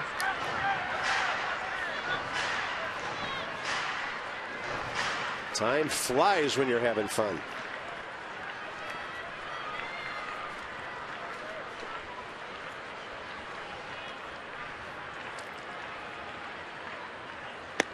That's a good take by Willie. Knowing there's a power hitter on deck and you're down by 2, he might take another one just to make Scott Air throw 2 strikes. Willingham, of course, will not be facing this left-hander.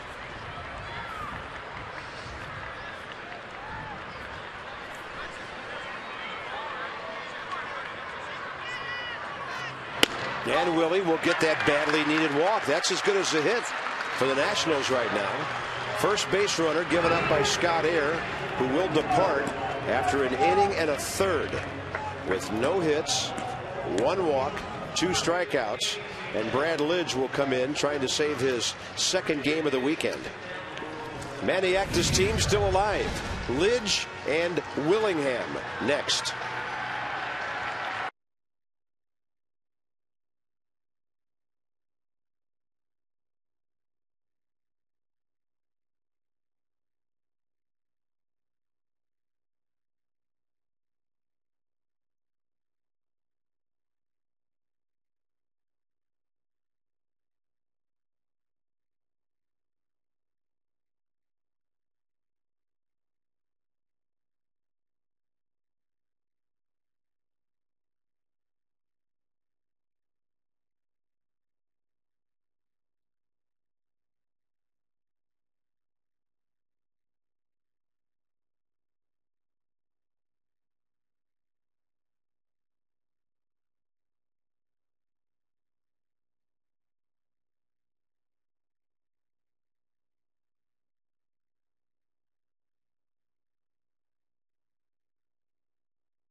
Brad Lidge looking for his second save of the weekend and his 7th of the year. The way the Phillies have been playing, he hasn't had just one save opportunity after another. Consistent quality work. 41 last year, and that wasn't even his career high. He had 42 with the 2005 pennant-winning Astros. 29 the year before that, 32 the year after that. And when he had those 41 saves last year, he was the Major League Baseball comeback player of the year.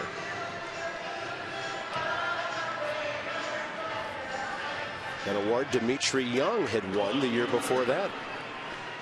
Dimitri, by the way, has left the Nationals extended spring training to go home and be with his mom, who is seriously ailing.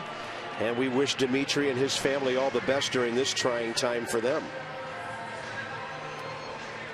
Here's Josh Willingham, 0 for 2 with a walk. He's been hit by a pitch.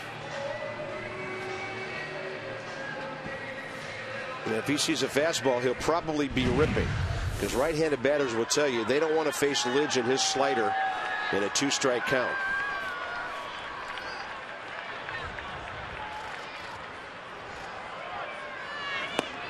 That fastball up and in. Can't swing at that.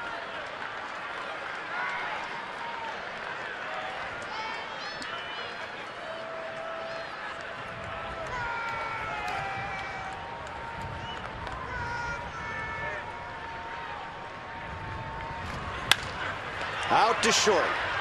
6-4-3 equals sweep for the Phillies.